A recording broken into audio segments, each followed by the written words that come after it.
In celebration of our incredible partnership with Surf Lifesaving Queensland, we wanted to ask the Lifesavers why they love Surf Lifesaving.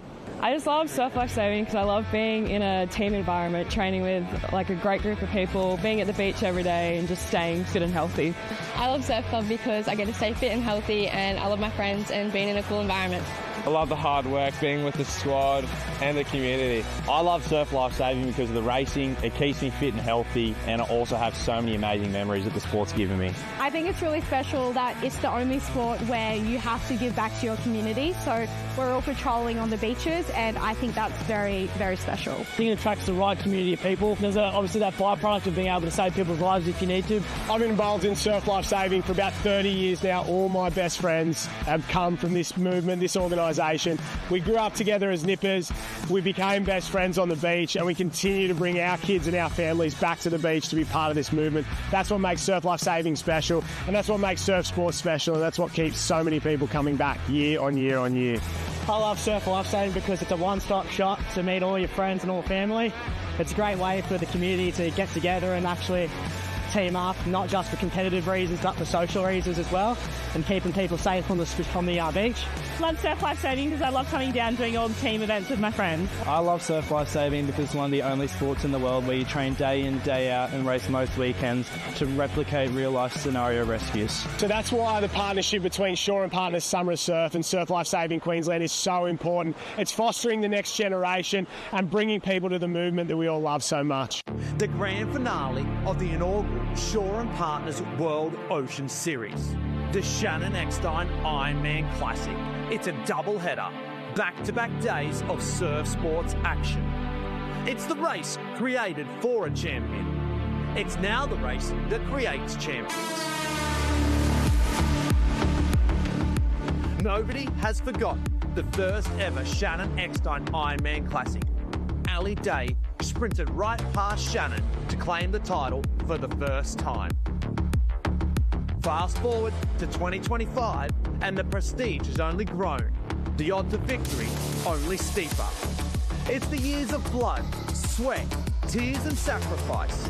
The relentless toil in the dark where champions are truly forged. Now, after months of grueling competition and countless moments of triumph and heartbreak, the entire Shore and Partners World Ocean Series reaches the final weekend with over $200,000 in prize money and 2 Subaru Crosstreks waiting for the series champions. The stakes have never been higher. This is the grand final. This is the Shannon Eckstein Ironman Classic. Hello and welcome to the Shore and Partners World Ocean Series. We're at BMD Northcliffe on the beautiful Gold Coast for the jewel in the surf sports crown, the Shannon Eckstein Ironman Classic. I'm Josh Minogue, joining me on the beach, Max Beattie. Max, we're at a special event named after a special athlete, Shannon Eckstein, one of the all-time greats. You've raced with him, you've raced against him, you've trained with him. Why was he so special? He's just one of the most prolific winners, the sport's ever seen in any Australian sport. Training with him, he didn't like losing an effort. He hated losing races. So to get an atmosphere, an event like this, it's a fitting tribute to a wonderful athlete. I think the 7th year of the event this year, he's got a record like no others. 9 Ironman Series titles, 8 Australian titles, 6 world titles, 41 Australian gold medals. There is no one like Shannon Eckstein. And what a fitting way to sort of finish our season here at the Shore and Partners World Ocean Series. The athletes are excited. $200,000 worth of cash and prizes, plus 2 cars up for grabs over the next 2 days. This is going to be one hell of an afternoon here, isn't it? They're very, very looking forward to this one. Absolutely, mate. And if you look out into the ocean, these conditions are Shannon Eckstein. He loved the tricky stuff. He loved the hard work. And I think it's very fitting that we got these conditions to honour such a great athlete today. Talk to me about the conditions. The southerly's blowing, the swell's up out the back. It's going to be testing. Absolutely, mate. We've got 3 to 4 foot, maybe bigger sets when they roll through. We've kind of got 10, 15 knots of southeast wind. It's very rippy, a lot of water moving around. There's a sandbank, there's a gutter. It's got everything you could possibly want for a surf sports event. We're about to kick off the finals package, but there's been plenty of drama already this morning. A couple of big names missing out on the Iron final, but we'll let the commentary team get to that. What are you looking forward to the most? Mate, I'd be lying if it says I wasn't the women's board race. The women's board race is the most hotly contested event this year.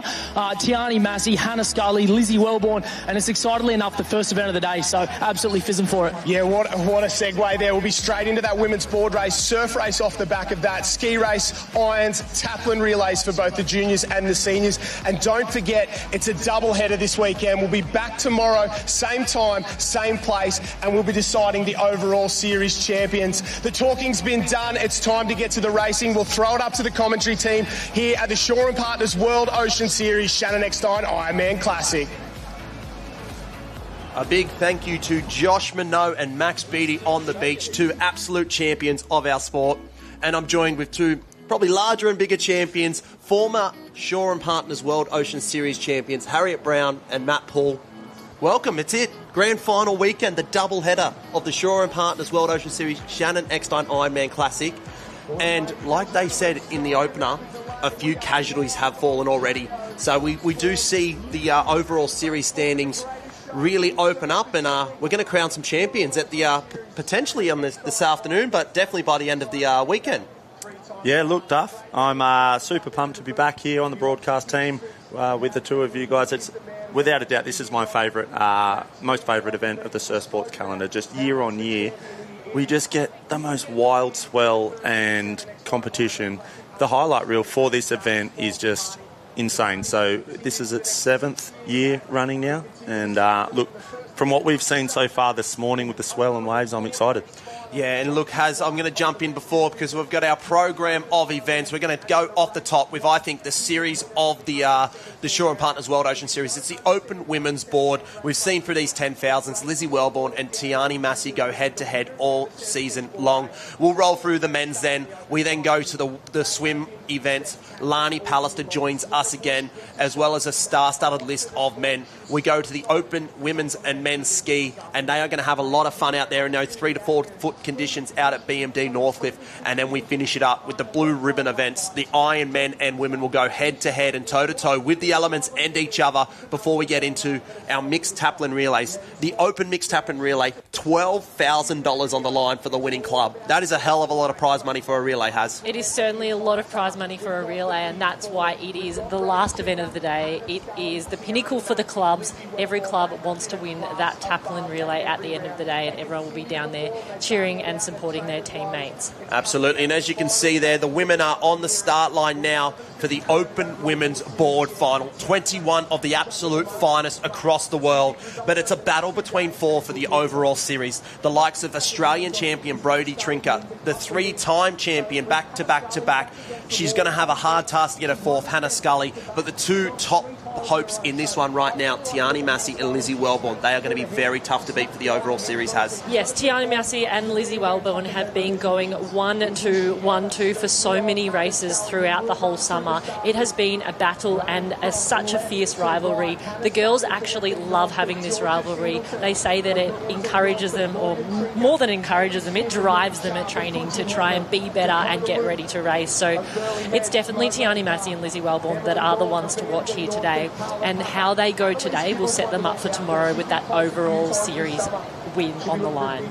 Yeah, look, it's very exciting. Look, I'm looking along that start line. The talent is incredible. I'm really, really excited and happy to see Sienna Bush was winner of the Under-17 Race 1 ticket winner. She's had a bit of a horror injury season so far, broken arm and some problems with her shins, but she's on the mend, she's back in racing, and she's got herself into the Open Women's Board Final, which is fantastic to see. And you know, when she won the Race 1 ticket, she actually forgot that she was going to be racing again in the Iron, and when someone reminded her, she was so excited, but also very nervous. And that's it, the youthful enthusiasm. We can't knock the Race 1 ticket winners, but there you go to start line. Position number 1, she's going to be ever dangerous in these conditions, and from that position, Hannah Scully.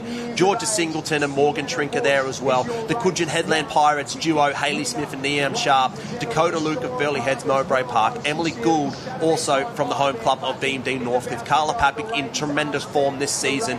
Annalise Kibble, the AK-47 out of Newport. Watch for her. She's in the MVP race of her life with Jasmine Raywood. Millie Derbyshire of Surface Paradise. Watch for her. She's an absolute fly. She almost took out the Australian title last year in the juniors. Lexi Tate of North Bondi. Tiani Massey, the current series leader. She is looking to put this series to bed this afternoon. She can almost do it with a whim.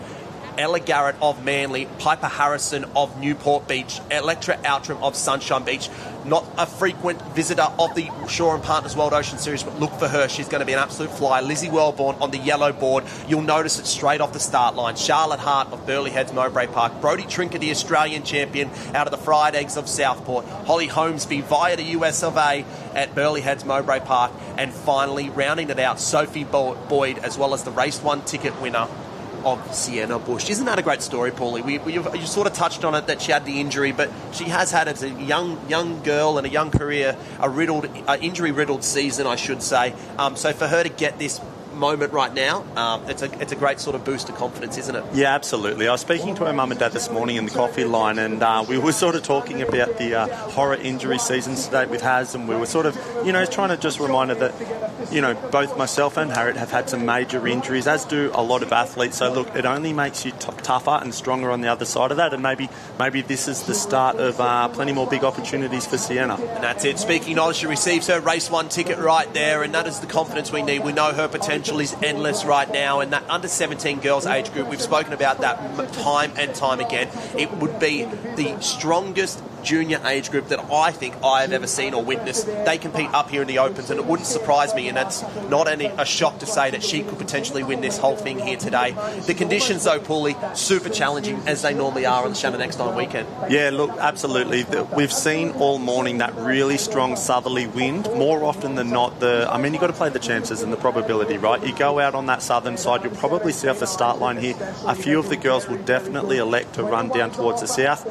Use that sweep pulling you back to the north and try and pick a nice little alleyway. But look, more often than not, you do get away with it. But even today, we just saw some of the best male and female athletes getting completely obliterated, and there was not much they did wrong. Haz, you grew up on this beach, or via Victoria, but you spent a lot of time of your career on this beach. You're part of the coaching staff. This is probably the messiest it gets out there, isn't it, Haz? Yeah, definitely. It's a very messy beach, and the thing about Northcliffe is that it's different. Every day is really different, and when the tide changes, it's different as well. So these girls will have been watching the races that were happening before them. There's been a really big morning of races, and I think that the one thing that we've really noticed that's been consistent is the drift.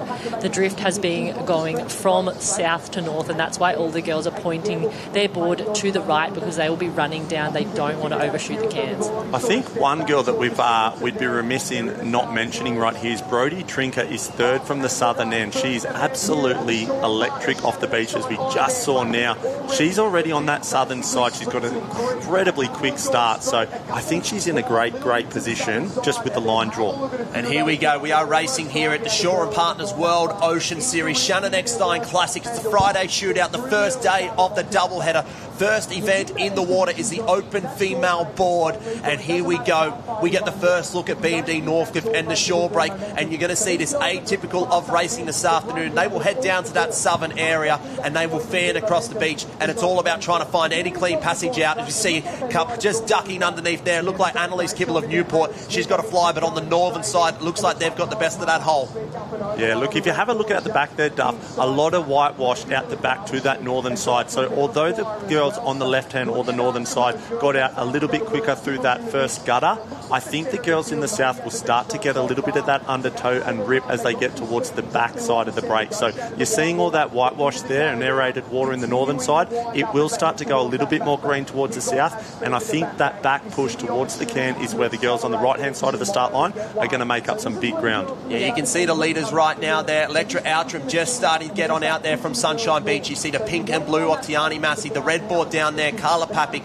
I mentioned before, she's in the best form of her career, and she's right out there in the front, but Tiani Massey putting her in a great spot. Unfortunately, though, I don't know if you saw it, Lizzie Wellborn clipped on the inside. Yeah, I did see that. Lizzie Wellborn will be really trying to make up some ground here. She was a little bit clipped on the inside, and it is a battle between the two. There's a few more in contention as well, but Tiani Massey's going really well at the moment. She's up in the 5th or 6th place there, but it looks like Carla it's Carla Papik. Carla Papik has gone to the front with the AK-47. Annalise Kibble right there underneath her tail. Hannah Scully, though, has come there and she's put herself right in the mix. She loves these conditions. The equation for her is really simple. She has to win. For her to get her 4th title in a row, she has to win today. and at the moment she's putting herself in a position to do so. And Scully knows how to win. She has won many board races before. She's also won many board races where she hasn't been winning around the Cairns, and she picks her way in. She's great at catching runners, and she's also an excellent sprinter. But you can see she's pulling up on the inside here. She really wants this. Big time players make big time plays, Paulie, and Hannah Scully loves the big stage, doesn't she? Yeah, she does. Look at the way she moves up the inside there, just into that can turn beside Annalise Kibble. That was a touch of excellence right there. Annalise Kibble just gave her a little bit of an inch too much, and Hannah Scully grabbed it with both hands. You can see now Carla Papak still got a handy little lead, but Hannah Scully is now on her tail, just drafting, probably conserving a little bit of energy. I'm a bit like Haz, you watch. I reckon Hannah Scully's going to get up on her knees off this second can turn and absolutely pin the ears back. Absolutely loving the race here from Carla Papak. As she turns the can, she gets a nice little run as well. So it's going to be runners galore. They're going to turn to that southeast. They're going to fill up behind as Hannah Scully gets up and rates as well. She starts to push up alongside Carla Papak, but she hits back. Annalise Kibble now draws one on top. They're going to chase these waves all the way home. Doesn't look like anything out the back. Hannah Scully, though, potentially coming down the front of that one, as is Carla Papak. Could be a race in two. Papak on the north side, Scully on the south side. It's going to be a mad dash across the beach. They're going to have to go through this inshore gutter to begin with. What a race to start Shannon Eckstein Ironman Classic weekend. It's the first day of the double header. We've got the open women's board race on here. We've got Hannah Scully versus Carla Papak. It's going to be the mad dash across the sand. They're going to come up the beach here at BMD Northcliffe as Carla Papak gets a nice little shoot there. She might be able to pull over the top and get an advantage, but Hannah Scully draws right back level. Nose goes down there for Papak. Almost disaster as Hannah Scully, they take the safety option now. They're going to have to get through this gutter. It's going to deepen out once again. It's going to be who hits the sand first, who's got the brave medal to go first, who's going to be the one that takes the courage and tries to go. So we see the men start to move their boards. As we go, Hannah Scully, the champion, she's going to try and do it. The miracle, the pull-off. She needed a win today in order to keep her series alive, and champions find a way. Hannah Scully, three-time champion, wins on the biggest stage of the Shore and Partners World Ocean Series. Now, this is interesting in the tail end. I can just see if we can get Tiani Massey or Lizzie Wellborn, if they finish outside of the top four, then it's series alive. But I do believe right there that Lizzie Wellborn coming across the line in fourth spot might just take a little bit of victory, I guess, celebration away there from Electra Outram. No, Electra Outram squeezes in at fourth. Paulie and Haz, we have ourselves a series. Hannah Scully has made this now a three-person race. We went from two.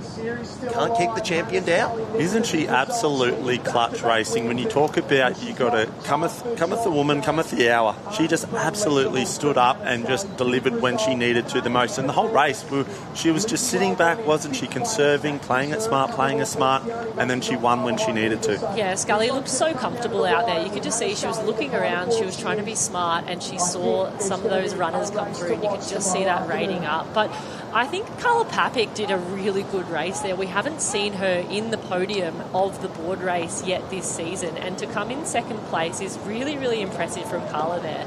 Yeah, absolutely. That was an incredible race from Carla, actually. She just went for it, didn't she? She grabbed the bull by the horns. And confidence too, right? Yeah, that definitely helps. Big stroke of confidence coming from races like that, I agree. Yeah, as we can see there, the champions of the Shore and Partners World Ocean Series Friday Shootout Open Women's Board. They're in third position from Newport Beach, the AK-47, Annalise Kibble. Carla Papak, she's been in tremendous form all this year. She takes out the runners-up position. And right there, standing atop of the step, is none other than three-time back-to-back-to-back champion Hannah Scully. She keeps her series alive. We're going to throw to Joshy on the beach, who can potentially get us an interview with the champ. Yeah, thanks, guys. We'll go through the presentation here. In third place from Newport, Annalise Kibble.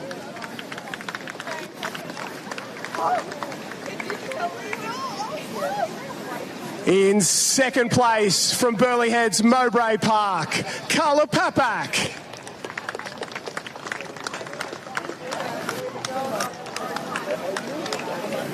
And in first place, and your Shore and Partners World Ocean Series board race champion from BMD Northcliffe, Hannah Scully.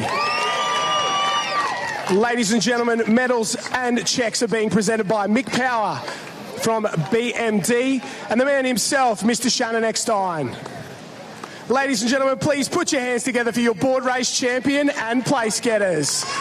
Scully will jump in quickly and try and get a chat when we jump in here. Talk to me, Han. There's big moments and then there's big moment players, and you rise to the occasion more often than not. How do you do it? Yeah, I don't know. I was definitely not happy with that number one on the draw. Obviously, with that rip on the right, it was going to be a big ask to get through, and I just sort of backed my line, went hard at the start, and just sort of kept sort of going left, right with the surf, and yeah, ended up getting up top three and just went to work from there. Back to back to back to back almost. How do you do it year on year? How do you keep it going? You're closer to the end of your career than you are to the start, but it doesn't look like it's fading away. Yeah, 3 times Shore and Partners Board Series champ, but tomorrow I go for 5 Shore and Partners Shannon Eckstein Classic board race wins. So, you know, I've got nothing to lose. I've won the 4, I've won the 3. I'm just out there having fun, and the quality of the field this year and every year, but it's really stepping up. It's a massive battle. Lizzie, Tiani, and at the end of year one, whoever takes it's going to be really good. But, you know, I got my race 1 Surfcraft. We're going to be lining up real hard for tomorrow and see what we can do. I wouldn't back against you. Good luck tomorrow, chasing 4 in a row and 5 right here on this stretch of sand. Ladies and gentlemen, from BMD Northcliffe, Hannah Scully. Thank you. We knew it was going to take something special from Hannah Scully to get herself right back in the fight for a 4th straight series title, but she does just that with a first place. What a superstar she is. She certainly is a superstar, and she knows how to win, especially when it counts and especially on the big stage. But the great thing about Scully is she actually works at BMD Northcliffe. She's been helping them set up all week. She works at the club, trains at the club, and so this is her home beach. She just loves it. Yeah, she does. I think she was a big part of the Duff's Diner. I had a beautiful pulled pork burger from there before, so I'm still salivating over that one. But I'm salivating as well over this open men's board field, because we have a star-studded lineup, and this is now wide open with a couple of big names falling out of the mix. But we start up the top. Position number 1, that was the position where Hannah Scully came from to win this race. Charlie Brooks of Newport, Campbell Guthrie of Alexandra Headland, Josh Jones of Coogin Headland, Oliver Dillon, under 17 board race champion of Tugun Beach, Noah Thomas, Burleigh Heads Mowbray Park, Simon Murphy, the old Sea Dog right there out of Burleigh as well, the Coldwater King, Archie Vernon of Surfers Paradise, Nathan McKenzie, Riley Rasmussen and Braden the Razor Casamento still in the hunt for the overall series. We then roll on through more Tugun there of Will Norling, Australian Ironman champion Dan Collins, Manly Open champion Cruz McKee, Nathan J and Kai Taylor out of BHMP, Byron Diekman there of Maroochydore, the next gen champion, Patrick Ely out of Sorrento WA, West is best, Charlie the box cutter Verco, he's in the box seat right now to take the title, last year's series champion Corey Fletcher, and we rounded out with a young man there out of the Coogin Pirates. They have such a strong board paddling group, Jules Lomke. Yes, so Jules Lomke, he has won the race 1 ticket in the under 17 to make it into this final this afternoon. And it was so nice to see this morning when he came across the line. You could see elation and relief on his face. He said that he wanted this. This was his goal all season, to win this race 1 ticket and make this open board final. Yeah, look, they're about to get underway now. The boys are about to get firing. But there's one big name that we're missing from... there's one name we are missing from the start line, and that is of Connor Maggs, our current board series champion. He was eliminated earlier today. No doubt he'll be a little bit kicking himself at a missed opportunity there, but look, I think at the moment Charlie Verco is in the box seat with Connor out, so he's normally electric off the beach. He's on the orange board there in the middle. We can see him. He's had a flying start so far. Yeah, he has had a flying start, but no more quicker than Corey Fletcher, the cheat code. He's found himself a nice little passage. Last year's series champion has to sit and pop that one there. So he was fast off the beach. He probably hasn't had the season to replicate last year. Last year he was our board and ski series champion, as well as our overall MVP. So he's looking to get himself right on the top step here, and on the big stage he loves to. And look, it wouldn't surprise for him, as we can see down on that southern side. It looks like Ollie Dillon there out of Tugun is finding himself a nice little passage, as well as the Coldwater King Archie Vernon. But it looks like it's Corey Fletcher just in front, and he's finding that little gap in the waves and sneaking through where it's heading out a little bit, and that's where we saw the girls head out before as well. And I think Corey, he's got a really good sprint finish on him as well, so if he's on that leading wave, it's going to be some pretty exciting running up the beach. He is the fastest in the business when it comes to the sprint up the beach, but right there on his tail, the lay-down assassin. He loves these big surfs, he loves these conditions. It's Cruz McKee. He was the Manly Open champion. He's right there. He's right there. Now look at this. Two of them have shot the bit and they have gone. They have opened up the big gap, Paulie. Yeah, look, Joshua Jones of Coogin Headland looks like he's done pretty well getting out there at the moment. Corey Fletcher's got a handy little lead, but it's Cruz McKee, the lay-down paddler of North Cronulla, on Corey Fletcher's watch. You mentioned just before, Duff, Cruz got his first big major win at the 10,000 Manly Open only a month or so ago. So, look, it is wide open at the moment. Corey's got it at the front. He doesn't normally lead, though, Corey Fletcher. Like we said before, he's more of a wash rider, hang in the pack, and then just dust you up the beach sort of guy. But so look, this is new territory for Corey. He's out there leading at the moment, and I wonder if the other guys are going to try and get up onto that backwash and see if they can conserve a little bit of energy. This is very reminiscent of the world title that he won at the start of the year for Team Australia. He led from start to finish in that race, just to the south of the beach there at Kurrawa. So these conditions might favour him here, but Cruz McKee as well. He is a flyer across the beach. At the moment, it is a race in two. It's Corey Fletcher on the yellow out in front, and Cruz McKee on that lay-down board there in second spot. You can then go back to Josh Jones out of Coogin there. The Coldwater King just starting to fall out of it now. Kai Taylor in the mix there as well. But look at Cruz McKee get a nice little run. Corey Fletcher, apologies. Two very different styles right now. Cruz McKee thrashing away on his belly. Corey Fletcher just trying to get up on his knees and find some power. Wave on here. I think the boys are just starting to lift the rating now as we see Corey Fletcher and Cruz McKee. It's like a mirror image of the women's race. We're going to have a race in two at the moment as the boys pull down the wave here.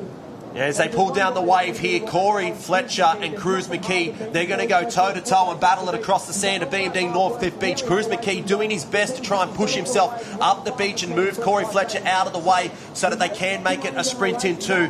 I can't remember the last time that I saw Corey Fletcher lose a sprint up the beach, but Cruz McKee gets his chance to take down the king. They call him Wills, they call him the cheat code, and they also call him Suits because he's the best closer in the business.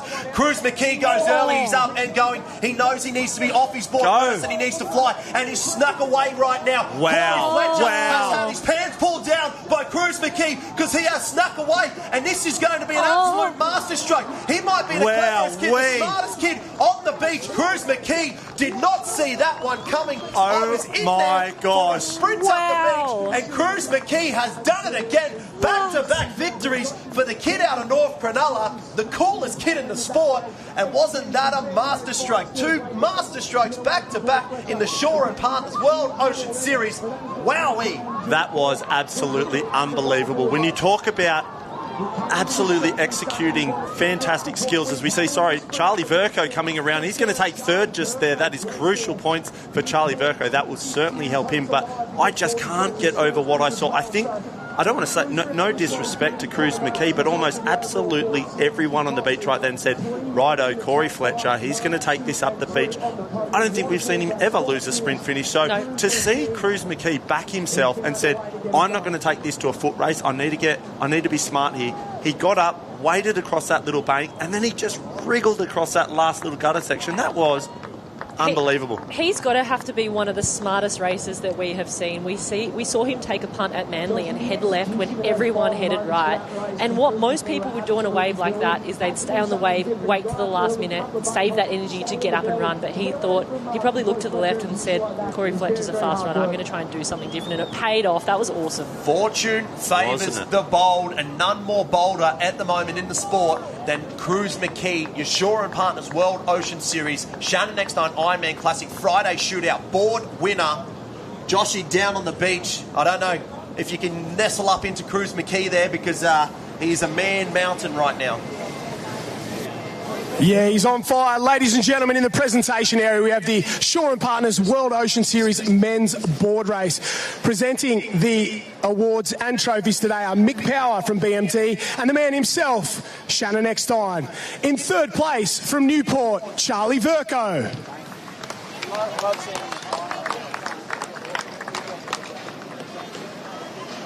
In second place from Burleigh Heads, Mowbray Park, Corey Fletcher.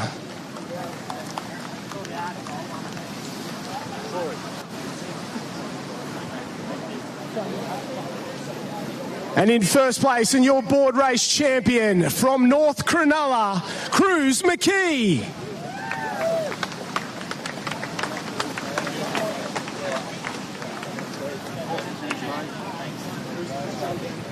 Cruz, I'll just grab you down here before we do photos. We'll have a quick chat. Jump on down. Talk to me about going head-to-head with Corey Fletcher in a sprint finish. There is nobody faster on the sand. How did you get it done? Yeah, to be honest, I sort of counted myself out when I was on that wave. But, yeah, I thought I had to do something different. And, yeah, lucky I got up. Lucky you got up. You absolutely stormed home there. You said last summer you wanted to win a 10,000. You've now got a round to go and you've already won 2 and you're in the box seat for the overall title. Is this dreams come true? Yeah, it's still going to set in, but, yeah, I'm so happy with the way I'm paddling. And, yeah, I couldn't be happy with that, especially against the field that I'm going against, Corey and Charlie and all the boys. Such good paddlers. We got another shot tomorrow. You've had 2 wins this summer. We're expecting one more. Ladies and gentlemen, Cruz McKee is your board race champion. Thank you very much. Cruz McKee, not just your board race champion, but potentially your overall board series champion. With that there, he improves on his score by at least 7,000 points. As well as that, Charlie Verco in third spot there is massive for his standards. He was currently second, and we said Connor Maggs out of this one will open the door because Corey Fletcher in that runner-up position as well will improve. I think tomorrow when we take this to the grand finale day, you now have a racing for that overall series between Connor Maggs, Charlie Verco, Corey Fletcher and Cruz McKee. But back-to-back 10,000 point wins for the kid out of North Cronulla. We like to call him the coolest kid in the sport, and he's on fire right now as we see the Open Women's Surf Race hit the line, and Pippi Tapanya, she is right in this series. She's currently sitting third overall, and she was a Race 1 ticket winner again today. As we go on through, it is the likes of Charlotte Cross and Lily O'Sullivan, as well as Olympic superstar Lani Pallister. We get excited every time she puts her toe on the line because we know we're about to witness something special. Absolutely. She's an incredible swimmer, absolutely. Olympian, and she just loves this stuff. She loves coming down to the Shore and Partners World Ocean Series and doing the swim race. Some of these girls will have been doing a lot of Ironwoman racing this morning, board races, and some of them are specialist swimmers like Lani Pallister. She'll be out to win this. And Lani Pallister, look, a lot of pool swimmers sort of get dubbed with that, like, not great surf skills sort of background. Lani Pallister is extremely quick across the beach. She can wade and dolphin dive, and she's got extremely good body surfing skills. So she's certainly not just a pool swimmer. She's a very well-rounded surf athlete. But look, I'm going to go with Pippi Tapanya here. How many of those Race 1 billboards do you think she's got at home now? She must be able to build a house with all those Race 1 ticket billboards that she's had. Yeah, she has quite a collection right now across the iron, women, the board, the ski. She's almost got, I think, a full set between all the different disciplines. But this surf race is a race that she has made her own, especially in that under 17 age group. But not only that, the open age group. She currently sits third overall in a ranking. So she has every chance at the young age of 17 years of age to take out the Shore and Partners World Ocean Series. But look, she's not the only one in the mix. No, she isn't. And Charlotte Cross and Lily O'Sullivan, both from Burleigh Heads, Mowbray Park, they're sitting in first and second at the moment in the overall point standing. They've been really consistent this summer. They've been doing really well in these races, and Charlotte Cross that's really impressive. She'll be really pleased with sitting up the top there, but she needs to have 2 more good races to be able to secure the overall standings. Yeah, this is, I think, one of the most wide open series that we do have currently in the Shore and Partners World Ocean Series. Lani Pallister is the interesting one here. She's always intriguing when she puts her foot on the line, and we love getting her back out of the Dolphins camp that she's currently in. But she, at the moment, only has 2 races to her name, and with the Shore and Partners World Ocean Series, it's your top 5 scores. But she's in a position where if she can win back-to-back races, she will take a total of 37,000. And if she is able to do that, there is only one girl that can beat that mark, and that's Lily O'Sullivan. So, look, she's in a very unique position that she could potentially be the series champion with 4 wins, and I think that explains the caliber of athlete that she is. Have a look at all the girls. They're lining up to just squeezing inside that World Ocean Series starting banner. Have a look at when we talked before about the sweep running from south to north, how strong it was. that will give you some idea. The entire field looks like they've run 100 metres down the beach, opting to go with that across that bank and into that sweep. And you'll see they were all bunching up behind. They actually have to start on the start line where they've been allocated, so it's all random. And you saw Pippi DePena, she had the best seat in the house, so she was starting right on that corner. The other girls were starting behind, but they all want to go in a similar spot. You can see them here. They're dolphining across the bank.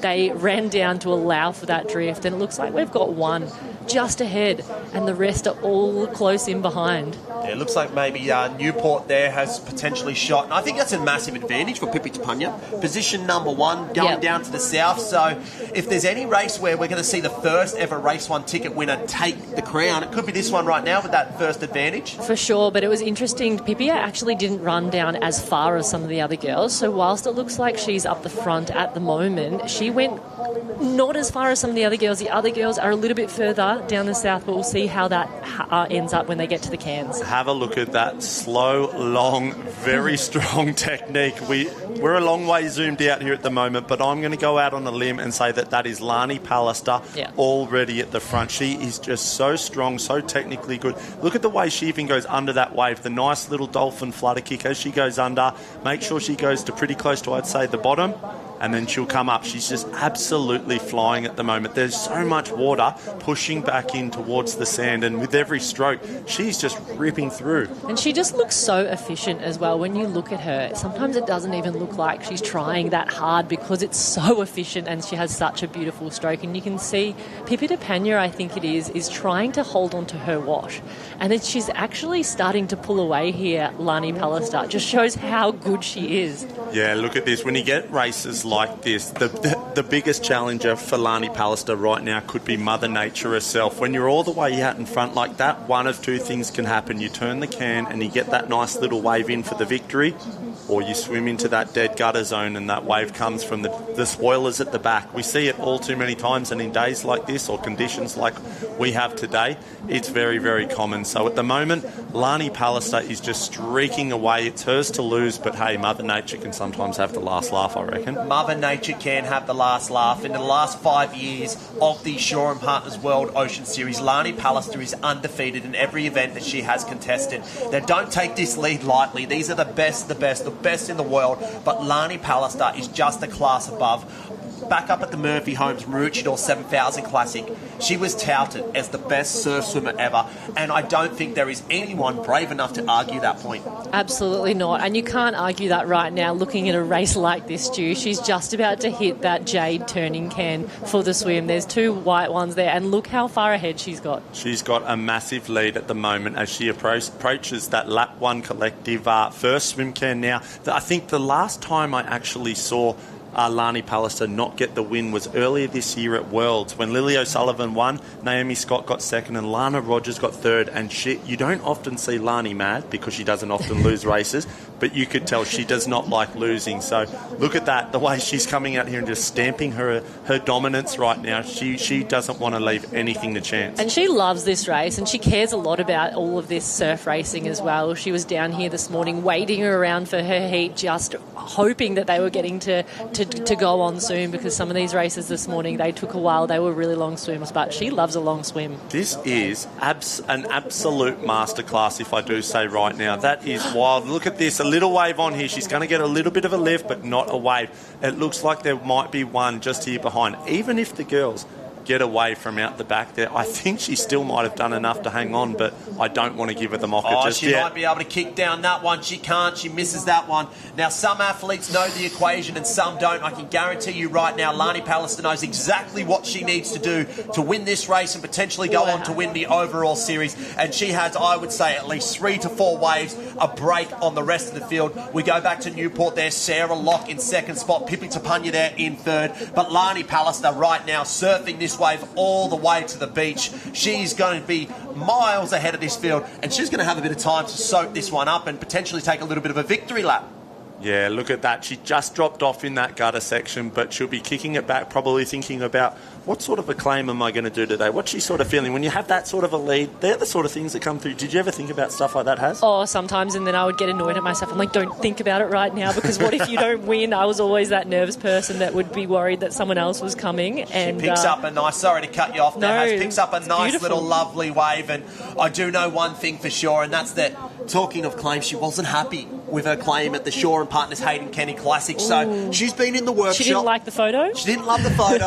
It's not going up on the wall at home, so she's going to try and get a little bit of silverware as well as some photo moments right now, because she has absolutely streeted the field, and I've seen this time and time again, and it never fails to blow my mind. She is an absolute superstar, and there are no other ways to describe this champion. She's the gold medalist out of Paris 2024. She loves to come back. She gives the boys a bit of cheek as well, and I tell you what, those boys are looking at this now thinking, when the mixed taplin rolls around later, that they are in trouble, because Lani Pallister has yet again remained undefeated in the last 5 years of the Shaw and Partners World Ocean Series. That was a nice claim.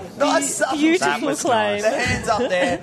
But this makes the surf series, the surf swim series, completely wide open now. I do believe with Lani Pallister winning, that she is potentially only now at risk of losing the series to Lily O'Sullivan. Now, that is completely unofficial, and Lily O'Sullivan is going to need a result, but that would be something else if in 4 races, Lani Pallister takes the win. As we can see now, Gemma Smith-Welch rounding out there. She's just about to get up. She's going to have to try and outrun this wave. So Gemma Smith-Welch, for those minor positions, just trying to outrun it. Kalani Ives comes there from Mermaid Beach as well. So Kalani Ives has found a way through. As coming up the beach, Bella Williams, also BMD Northcliffe, Pippi Tapanya. Oh, there we go. Pippi Tapanya comes across the line in 2nd spot. So that means it is series on. Pippi Tapanya, who was currently 3rd, that will give her every opportunity now to go tomorrow and take the overall series. So we said it was a race in 2, Lily O'Sullivan, Lani Pallister. I tell you now, it's not a race in 2, because Pippi Tapanya has her opportunity. Sarah Locke looking to come up there. Kalani Ives with a strong performance. Lani Pallister. Bella Williams looks to have rounded that out. So positions as they are become official. Lani Pallister in 1st, Pippi Tapanya in 2nd. What a performance there from the young star. Bella Williams of BMD Northcliffe, Lani Waller, Emma McDonald, and Kalani Ives rounds out your top 6. So that is a special race right there. It is, and I tell you what, the Burleigh girls haven't crossed the line yet. So we haven't seen the series leaders, Charlotte Cross and Lily O'Sullivan, come across the line. So we'll be looking at those points, the minor placings, to see if they are going to use one of these as their top point score for the overall series leaders. It doesn't look like it, and it's always about improvement and what we can do, but we'll crunch some numbers while Joshy's on the beach calling through our champions.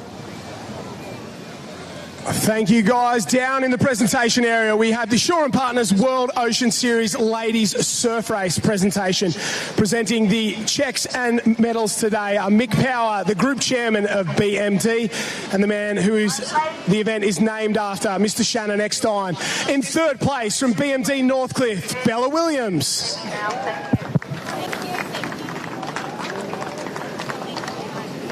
In 2nd place, our race 1 ticket winner from Newport, Pippi Tapanya.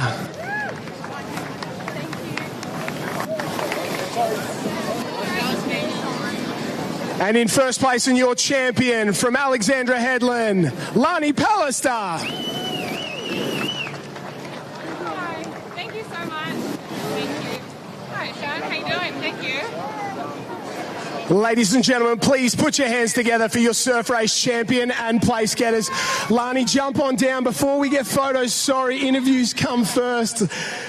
Lani, you were so far ahead on the beach here. We were watching 2nd place. We thought it was you. We thought the race was close. It wasn't in the end. How do you do it? I actually butchered my wave on the way in. My elbow kind of dug and I fell off the first one that I caught. So at that point, I thought it was game over. But yeah, I've actually been on a pretty big training camp this week. I was 7K this morning. Shorty actually told me I had to give him a shout out because he's been absolutely punishing me in the pool and just killing it. So it's cool to come down here and represent the pool swimmers and always come back to the sport that I love. You do love it. You've been coming back year after year, and do we ever see you come back in more than just a swimming capacity? Will we see an Ironwoman race here and there, a board race, or is there more things to be done in the pool? Well, I guess you had the behind-the-scenes conversation when I was commentating you with the Iron Series, and maybe it's something I do post-2028. I'll get Bully and some of the kayakers to get me on a ski and teach me those sort of skills. But I'm so grateful for Swimming Australia, especially Rowan Taylor letting me come and race this weekend. I gave him very last-minute notice on to whether or not I was actually racing or not, so he wasn't super impressed. But I'm always grateful for their support and everything they do for me. We love your work, Rowan. Thank you for that. Where does it go from here? Obviously, you'll be back again tomorrow. You're a few points down on that overall series. You're giving everyone else one race head start. You'll only have 4 scores, but you got 3 wins so far. Can you get the 4th, and can you get the overall series? Yeah, I think I've said for a long time, if you don't back yourself, no one else will. So anytime I walk onto the beach into any race, I pretty much back myself to win. I'm pretty confident in that regard. But also, you have athletes like Pippi, Lily O'Sullivan, and Charlotte, who's pretty close in the point score as well. And if I don't win it's not going to be the end of the world, but I'll give it a red-hot crack. Those are fighting words. We can't wait to see what happens tomorrow. Ladies and gentlemen, from Alexandra Headland, Miss Lani Pallister. Thank you. That is going to be an intriguing race to watch tomorrow. Obviously, Lani Pallister undefeated in years, and it's probably going to take someone to knock her over tomorrow to steal that overall crown. She goes to 27,000 points right there. Pippi Tapanya becomes your new leader with 32,320 points. And then we see Lily O'Sullivan now needs a win tomorrow in order to take that crown, as does Pippi Tapanya. So it's basically win it all and you take it all. Oh, Duff, you are a numbers man, and it's great that you've got the spreadsheet here going to update us throughout today's racing, because, yes, it's about who wins today and who gets on the podium, but it's also all about that overall series titles, which are going to be crowned tomorrow at the Shannon Eckstein Classic. Now, talking about crowning titles, we may not need to wait until tomorrow, because Hayden Cotter has his chance to win his 4th consecutive surf series title right now at the Shaw and Partners World Ocean Series. If he finishes there on the podium, he will take home the crown. As Henry Simpson and Connor Maggs finish towards the back of the pack, he will take home the crown. So we may be able to crown our first series champion, as we see young Davis there collect his race 1 ticket. Yes, so that's Sam Davis from North Kirkhill. He's grabbing his race 1 ticket. He's rushing down to the line. He's so excited about this one for the Open Males Surf Race Final. His dad, Sean Davis, is a former Australian belt champion, so it runs in the family, doesn't it? Oh, Harriet, if you know Sean, he would be the first one to tell you about his former Australian belt titles. He's a great man, Sean Davis. He owns Aquaculture Swim down there, and he's doing great things for a lot of the Northern Beaches kids. Are all doing their swim training down there. But look, this field is absolutely stacked. We've said it time and time again. Hayden Cotter is going to be so tough to beat. He looked very, very good this morning. Now, the one that I've got my eye on, that he won the run, swim, run this morning, and he's in the Australian open water team, extremely talented young swimmer, is Ruben Rees of BMD Northcliffe. Look, I think after his run, swim, run performance this morning, he's certainly one that we'll be watching. He sure will be, and it was a great swim this morning from Ruben Rees. He's a local kid. He's grown up on the Gold Coast, and he now races for BMD Northcliffe, part of that Australian open water team across the years. So watch for him. This is a long-distance race here, probably one of the longest races of this season so far at the Shaw and Partners World Ocean Series. In the water right now, we've got the Open Men's Swim Race. We're looking there for the Sky Blue Cap of Manly, Hayden Cotter. He's looking to get his 4th consecutive overall series title, and he can do it here today. We've still one event to spare tomorrow, so if he has any sort of result today, we're going to crown him the champion. But there are some that can spoil the party. Henry Simpson and Connor Maggs, the only men that can mathematically do it. We'll wait and see what happens right now, but it looks like off to a fast start is that Henry Simpson out of Alexandra Headland. Yeah, look, the other one that we haven't mentioned yet, and I'm trying to find him in the sea of swinging arms at the moment, is Kai Kinsella. He's absolutely incredible in the surf like that. He does some of the most freakish displays of body surfing and surf skills we've ever seen. The other one that's in there, I think he might be on the northern side up the top end of the start line, is Jackson McCleary, our Hayden Kenny Classic 10,000 point winner. He's from Aruba. We hadn't seen much of him in the surf races over the last couple of years, but he's certainly hit the ground running on the scene this season. Yeah, he was runner-up this morning, so he has in the run, swim, run. So he's been in great form, and I think he's led so many of these races, and he hasn't had the luck. He led down at down in Manly and finished 15th in the standings. So he needs a little bit of luck. It might just be his lucky day, Has. Yes, it might be his lucky day, and it's in this surf race, so it's Hayden Cotter is out in front in the points, but all the rest behind, they're so close together, and I think this is really wide open here. And as Pulley was talking about before, Kai Kinsella, often when it's really tricky with this surf, catching those waves is really tricky. Those who can catch those broken waves or catch that really tricky wave, it can make a really big difference on how far they get to the beach on the way in. Yeah, the other one who's third overall in the point score and be looking for a big result here is Connor Maggs. He had a miss from the board final. He also had a shocking miss in the Ironman as well. So this might be one of the only finals that we see Connor Maggs going around in today, and we know how electric he is to the can. So there's probably a little bit of vent-up frustration for Connor. I reckon he might drop the hammer in this surf race. Yes, and one we are missing here is the Currumbin cap of Riley Brennan. So he's sitting in second place overall at the moment, and he is not in this surf race final. His brother there, though, is, and he's in about third spot right now. But for my eyes right there, it does look like Jackson McCleary has hit the lead. The young man out of Maroubra, it looks like he's gone to the front, but he's missed his line just so slightly. And to me, it looks like CJ Brennan, young Brennan out of Currumbin Vikings territory. He's going to hit that can first, and he's going to round the home. Look at the thrash and bash around the cans. That's what we love. UFC out in the water. Dan the Man Collins right there in the mix. You'll spot his pink goggles from everywhere. Dylan Wilson out of Sunshine Beach right there as well. BMD Northcliffe cap just coming to the front. That'll be out of Ruben Rees or Kai Harlan there. But CJ Brennan has himself clear, and he's out of the thrash and bash behind him. We saw young Dylan Wilson take a shock win at the Maroochydore Murphy Homes only a couple of weeks ago up at Maroochydore. The 7,000 points, we saw Dylan Wilson go there. But look, as we see the boys coming around now at the moment, this is still wide open. This is much, much closer than what we saw in the women's earlier. Yeah, CJ Brennan, he's pulled away. And look at the bunch up behind. That's my least favourite part of a surf race, is when everyone's on top of each other. But CJ is having a blinder of a swim here from Currumbin. He's pulled ahead. He's a couple of body lengths ahead, and he's trying to catch every runner that he can on the way in. He stops and pops because there's a party wave out the back. They sat in the Jagger's seat, and Jag they have done. CJ Brennan did all the work, and look at that, the cap there of Hayden Cotter down on the Manly. That might be a winning series wave right there. Heart breaks there for CJ Brennan coming on through. BMD Northcliffe gets the best of that body surf. It was all calm. It was all CJ Brennan's race. All of a sudden, they sat in the Jagger's seat and they took the opportunity. Luck is on their side. And it's pulling down. Is that CJ Brennan pulling down again? Does he fight back? I think it might be. He might have picked that wave up broken, and he might have found a way, but right down on the southern side of here, the lowest of your screen, Hayden Cotter tries to kick on down. He's in dead man's land as they roll on through. Rollers coming on through. Someone is on that. We've got two on that leading wave. We've got Currumbin, CJ Brennan. It could be Charlie Walker even. Charlie Walker, that was formerly Cooks Hill, that's now up there at the Currumbin Vikings after the big change. CJ. They stand on up. It's CJ Brennan. He was in a mad dash across the beach with Joel Piper. He eliminated him. He's up against BMD Northcliffe. It's a race in two right now. Can anyone come from the clouds? Can they sneak up on the inside? It doesn't look like it. CJ Brennan deserves this win. He deserves this victory.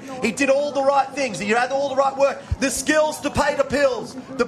He brought up the broken wave. He gets down that one and off he trots. He's going to be your Shore and Partners World Ocean Series winner, and that's a deserving victory for the man out of the Vikings, CJ Brennan.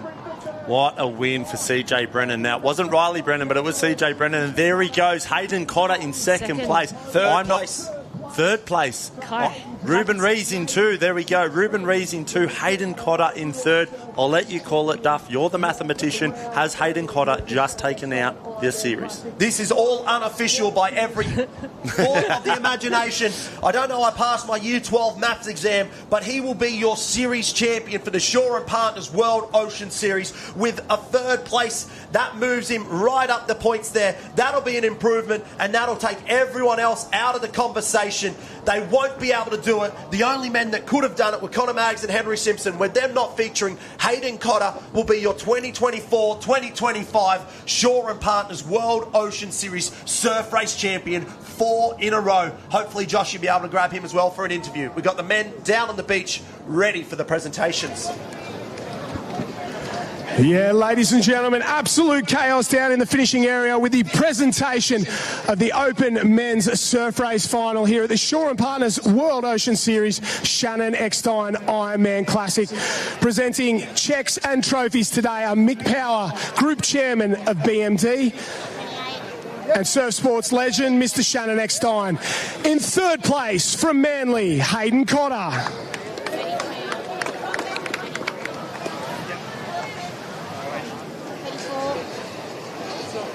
In second place from BMD Northcliffe, Ruben Rees.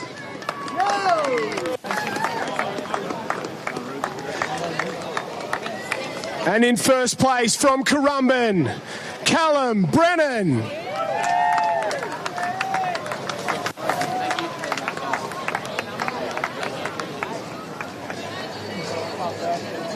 Well, CJ, we'll let you get the photos in a second. Jump down here and have a chat with me. You have had an absolute breakout summer so far. Can you believe Shaw & Partners Iron Series? You've been in a bunch of the Iron Finals here at the World Ocean Series, and now a big win on the biggest stage here at the Shannon Eckstein Ironman Classic. Yeah, I've been stoked with this season with my performances, and the training's finally paying dividends, which is good. You've had talent for a long time, and we've been waiting for you to make that jump into the top level and really show everybody just how good you are. What's been the difference this year? Just hard work. Getting on the craft is helping my iron, and I'm doing wonders in the pool with the Bond crew. Chris up there. Yeah, you got a big cheer squad up there. They're absolutely loving it at the moment. It obviously doesn't stop here. You got big future coming up. Talk to me about the goals today and tomorrow. What's the plan? I got the Iron Final after this, and I'd like to back the swim up tomorrow with a good performance and the Iron Final on that as well. Well, good luck in that one. You're having an absolute super summer so far. Ladies and gentlemen, CJ Brennan of Currumbin, he's on fire. Thank you.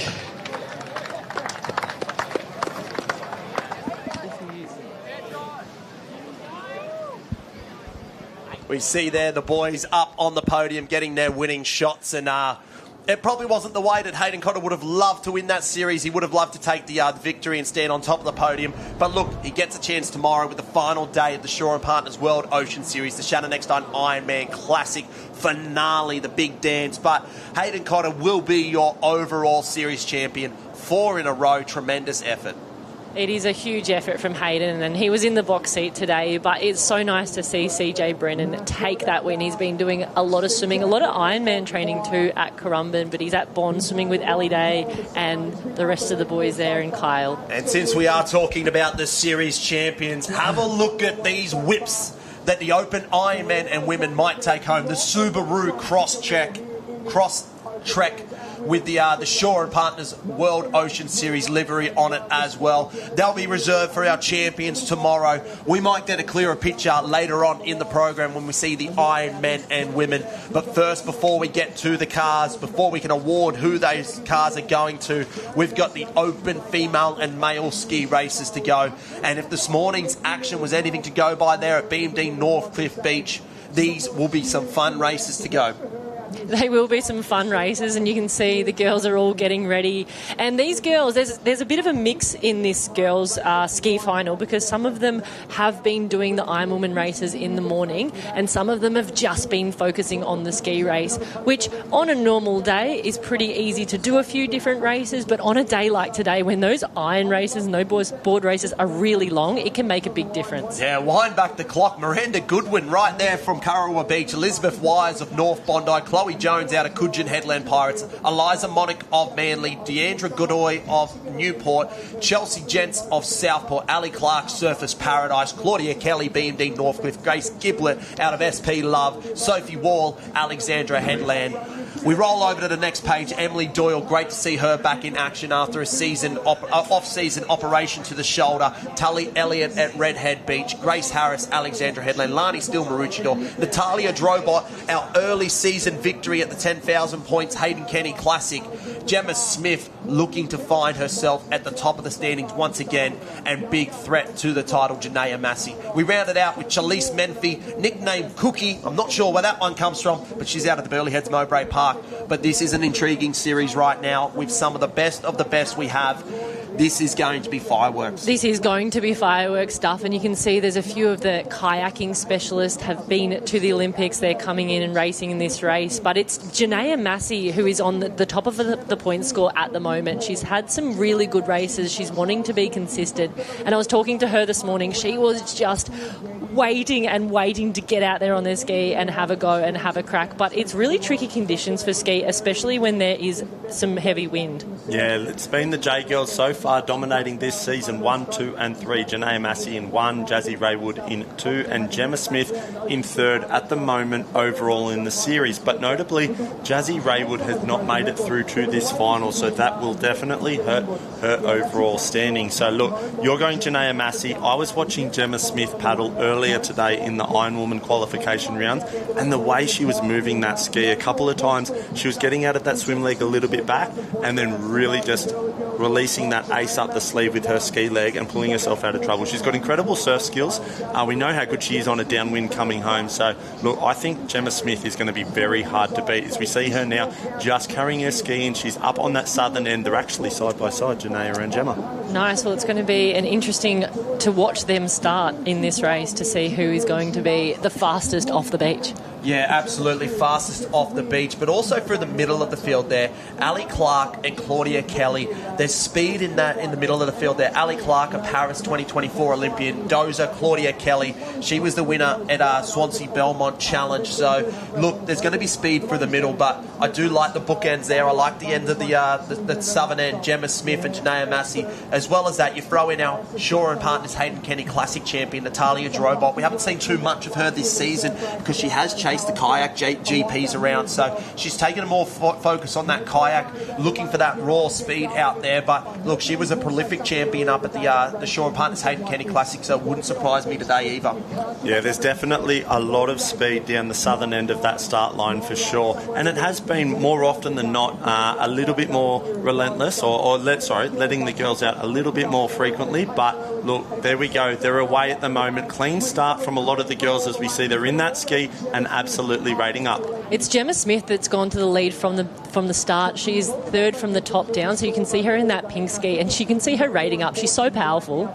Yeah, look at the way she just went over that nice little double up. She didn't miss a stroke, and the way her boat just launched over that clean little double up was just textbook. So we see her now just making her way through that gutter section. She's got a handy little lead, but it's down on the right-hand side too. Charlize Menefee, she's also right beside her at the moment. They're out there in 1 and 2. Yeah, Charlize Menefee has found herself out there, and she has found a nice little alley out. If you're just joining us, a big welcome. It's the Shaw and Partners World Ocean Series. We're here on grand finale weekend, the Shannon Eckstein Ironman Classic doubleheader. You've joined us right in the middle here of the Open Women's Ski Race, and we've got Charlize Menefee out there. Cookie, she's known by her friends, and she'll be looking to take all the cookies right here. The Cookie Monster's going to work right now, and she has left the field. She's found a nice little gap as well. This could be all but the race over right now, as we see her find the look at Janaea Massey, clubmate, right there on the inside, find a bit of clean water as well. But right now, Charlize Menefee has found herself a nice little way out here through this BMD North Fifth Shore Break. She is having the race of her career right now. She is leading. A lot of these girls are ski champions, world champions, kayakers, and she's pulling away. Yeah, she's had an incredible start so far. That was just textbook skills on that southern side, got let out. Janaea Massey is, you know what, it's... You hate to be hunted. I'd hate to be Charlize in that position, knowing that Gemma Smith and Janaea are probably going to be very close behind you. We can see now, have a look at the way Janaea is just reeling her in stroke by stroke. And you can see she's really fast. She's a really strong paddler, but Charlize has just made all those good decisions, and it goes to show that it's not just about who is the fastest in flat water when it comes to conditions like this. And right now she will be trying to hold that lead for as long as she can. Well, she probably only needs to turn this apex, and then she gets a good look at the runs, and the run speed is going to be faster than paddle speed. It's going to come down to surf skills. She has a little look over the shoulder as well, so she knows they're coming. It's clubmate Janaea Massey right there on her tail. It looks like Natalia Drobot out of Avoca Beach there in 3rd spot, and the champ herself, Gemma Smith, right there in 4th. A race in 4 right now for the Open Women's Ski Race. Janaea Massey takes the inside line as well, so Charlize Menefee giving her a little bit of an alley there as Gemma Smith just sits up, waits for that that one as well. But Cookie there, Chalise Menfee, has come around the corner and she started to put the foot down. Imagine having those three girls behind you, Janaea Massey, Natalia Drobot and Gemma Smith, and it looks like they're trying to catch these runners here. Natalia Drobot is just taking one. We've got three. Wave on here. We can see right now Natalia Drobot and Janaea Massey have just gone past. They've taken the lead now. They got a nice little lift off that one. As you can see, the top of screen there. Wow, Natalia's gone well down at the south there. She's going to have to drop her legs. Oh, she's gone over sideways. No, she was just in too far, but it looks like Janaea Massey got that wave and she's doing very well holding it at the moment. Gemma Smith is also on that next wave. Oh, wow. Big problems there for Avoca Beach. Natalia Drobot, but it was Janaea Massey who found herself at the front of that one. Surf skills, we said it before in the men's swim. Skills pay the bills, and Janaea Massey showing all the class right now. Gemma Smith, though, trying to come over the top. There's some nightmarish flashbacks there of that shot right now as Corey Fletcher might come over the top. It looks like Gemma Smith's going to try and run her down, but Janaea Massey may just go back-to-back in the Shaw and Partners World Ocean Series. She was a champion of 7,000 points up at the Marucci Murphy Holmes Classic. She's got the ankle tape on, but that's going to be enough for her to get across the line. The overall series is well and alive right now as Janaea Massey takes the tape. She'll be your champion at the Shaw and Partners Shannon Eckstein Ironman Classic Friday shootout. Open female ski. Skills pay the bills, and she had all the surf skills to get the job done right there. Natalia Drobot, though, she went down that into the pits of hell. Gemma Smith holds it all straight. She comes on through, but big performance as well from Chalise Menfee out of Burleigh Heads Beach. Wow, what was that? That was a great race from her. Her best performance to date in her career by no shadow of a doubt. But Janaea Massey with a big performance. And I think the girls know what that means for the overall series as well. It opens it right up. It sure does. And Janaea Massey, you can see the smile on her face. She will be so happy with that. She really wanted that win. I mean, everyone wants to win, but you can just see the joy and elation as she gives Lani Pallister a big hug. So it's Gemma Smith in second from Newport, who made some really good decisions on the way in. And then Chalise Menefee is third, and she will be so happy with that as well. Yeah, absolute heartbreak. You got a feel for Natalia Drobot. She got off the beach quite well, mate. Started to really reel in the leaders around the back of the cans, then pushed on that runner. She got to the front finally, but only was very, very short-lived. I think she just pushed it a little bit too far in. She went into that impact zone. You could see that she looked over her shoulders, tried to drop the legs, but it was too late. Over the falls, brown bread. Brown bread, yep, she's gone. As we see the girls, they're going to line up. They're going to get themselves ready to go with Josh and Minot on the beach. Josh, I hope you're having as much fun as what we are in the studio.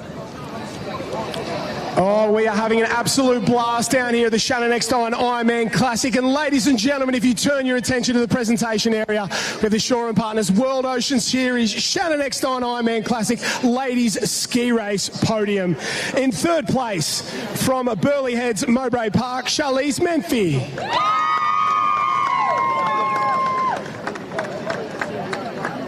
In second place, from Newport, Gemma Smith.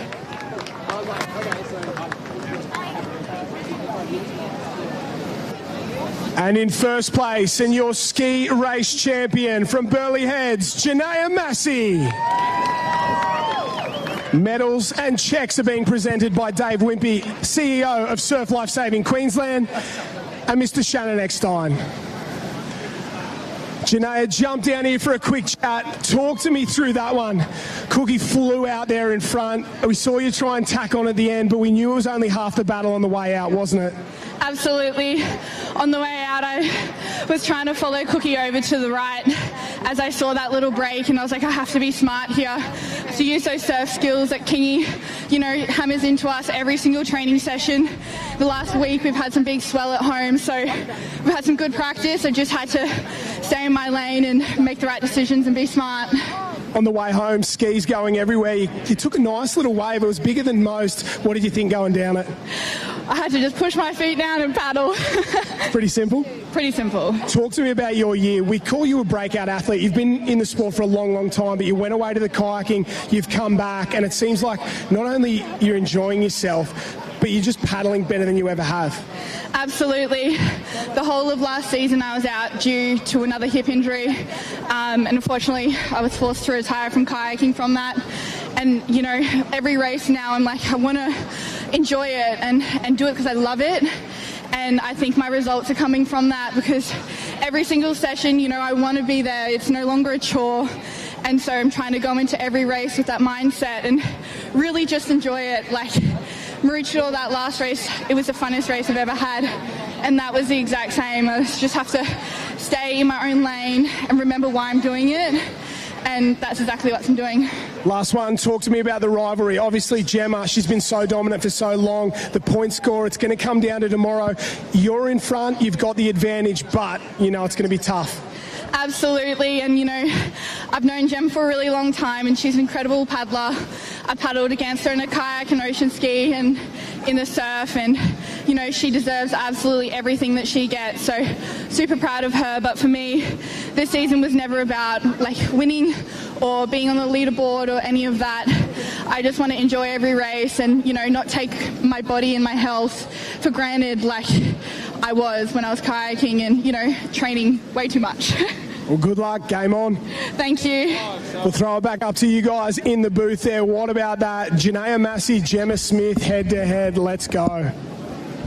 Let's go, Joshy. You know I'm excited for that one tomorrow, but even more excited for what's coming up right now, the Open Men's Ski, because as we go through the start list, we can see the overall series, and it's a bit about the overall series today. It's about who can maybe take the top crown as well as the individual accolades.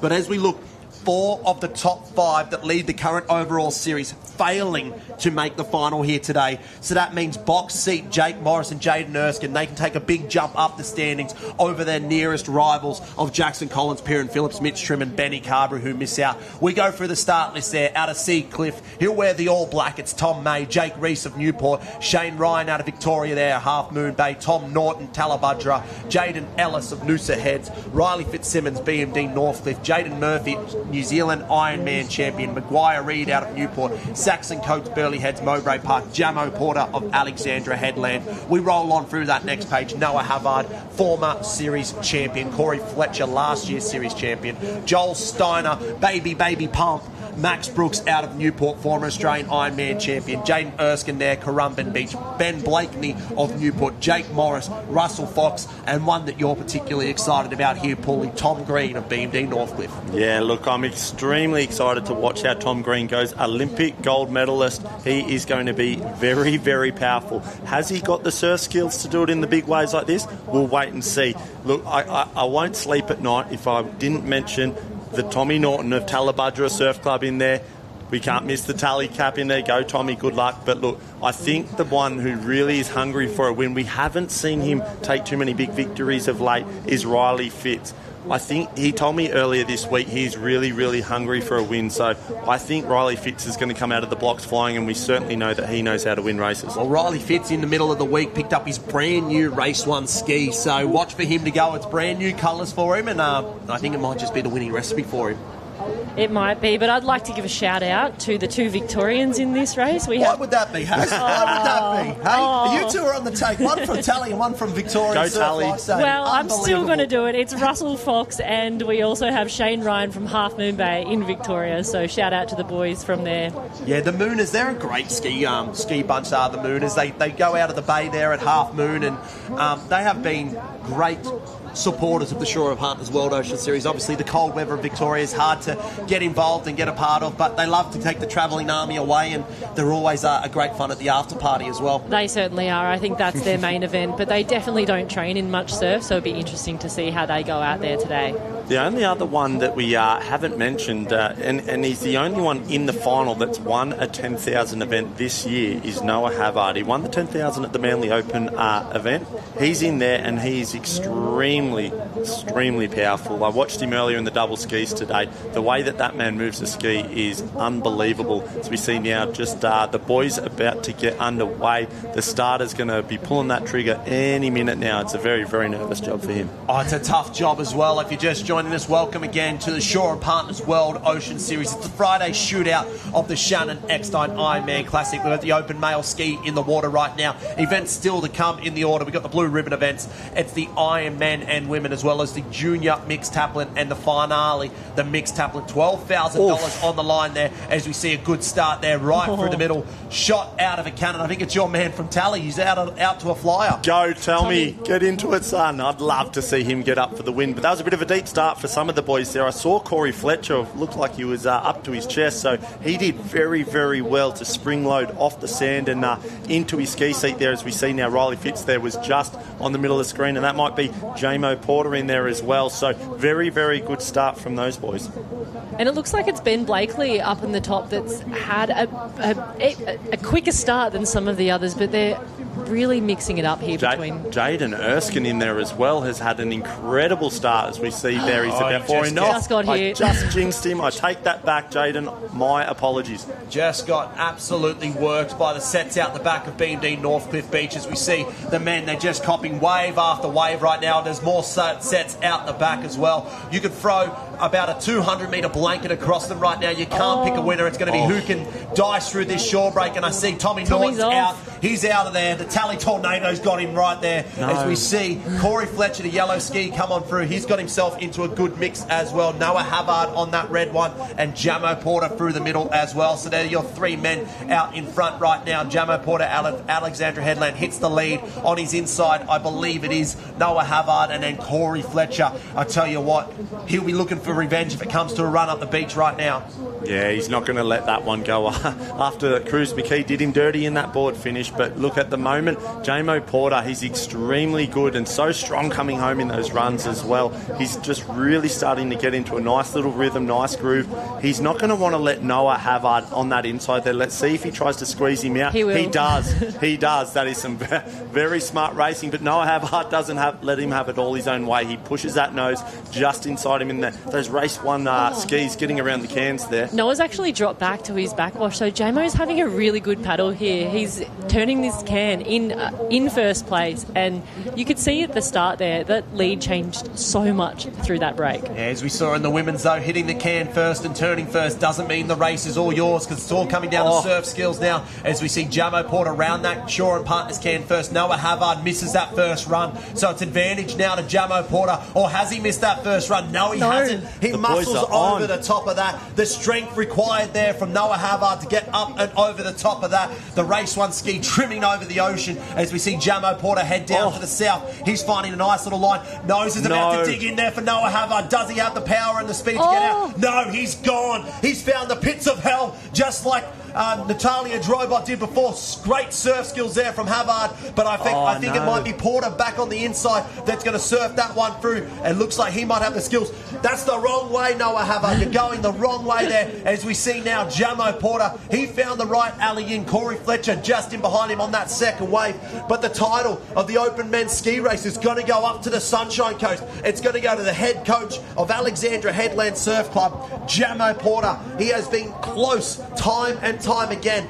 He was 5th up on his home beach at the Hayden County Classic. He's been in the final year after year after year, but for me, I can't remember the last time we saw Jamo Porter stand on top of the podium. A deserving winner, a deserving victory, as we see a foot race in behind him. But your Shore and Partners World Ocean Series Ski Race champion, it's going to be none other than Jamo Porter taking out the Friday shootout here at the Shannon Eckstein Ironman Classic. Second position there goes to Corey Fletcher, and if my eyes don't deceive me, I know it's hot in here and I'm sweating up, but if my eyes don't deceive me, it's none other than a former Australian Ironman champion, Max Brooks. He's only just come out of retirement 2 weeks ago. His retirement party's doing a bit better than yours, Paulie. And he's recently become a father. Yes, the dad strength kicked in. Max Brooks with the dad strength. That's it. I made a little joke with Maxie earlier. I said, you've had the dad bod for years. It's good that you finally got the baby to validate it. But what an incredible race that was for him. He's so strong, isn't he? And very good in the surf, Maxie. Yeah, great sport there as well from Noah Havard. He went down. We said it earlier, fortune favours the bold, but unfortunately, too bold of a take there for Noah Havard. He ended up the wrong way out. He was backwards there. I don't know about you, surrounded with that dad strength down there, Josh, you've got to be feeling superhuman right now. Let's go to your board. Oh, we are feeling superhuman down here, especially after that last result. Ladies and gentlemen, if you turn your attention to the presentation area, we have the men's ski race presentation. In third place, from Newport, Max Brooks.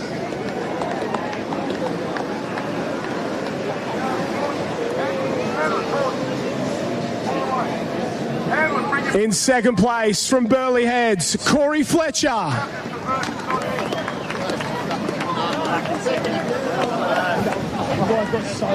And in first place, and your champion from Alexandra Headlands, Jamo Porter. Presenting the checks and trophies today, Gerard O'Brien, President of Surf Life Saving Queensland, and Mr. Shannon Eckstein.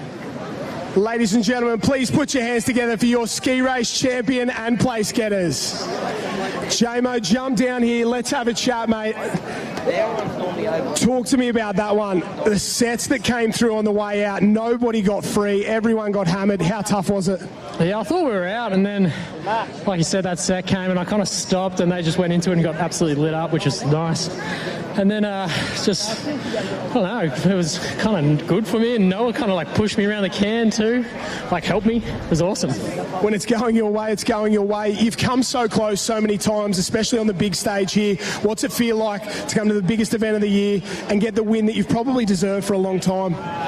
Oh, it was really good. I got a new ski as well, so the Charger skis felt awesome over the waves. But no, super happy. It's on? Yeah, stoked.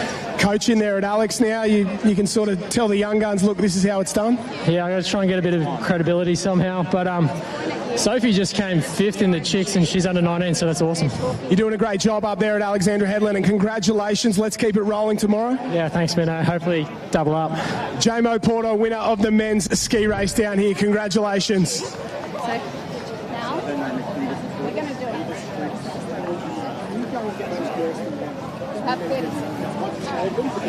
Huge performance there from Jamo Porter out at Alexandra Headlands. I can't remember the last time he stood on top of the podium, but he's going to take the victory here. We're going to take a short break, and when we return, we'll have the Open Iron men and women in the water at the Shaw & Partners World Ocean Series. This is the Friday shootout of the Shannon Eckstein Ironman Classic.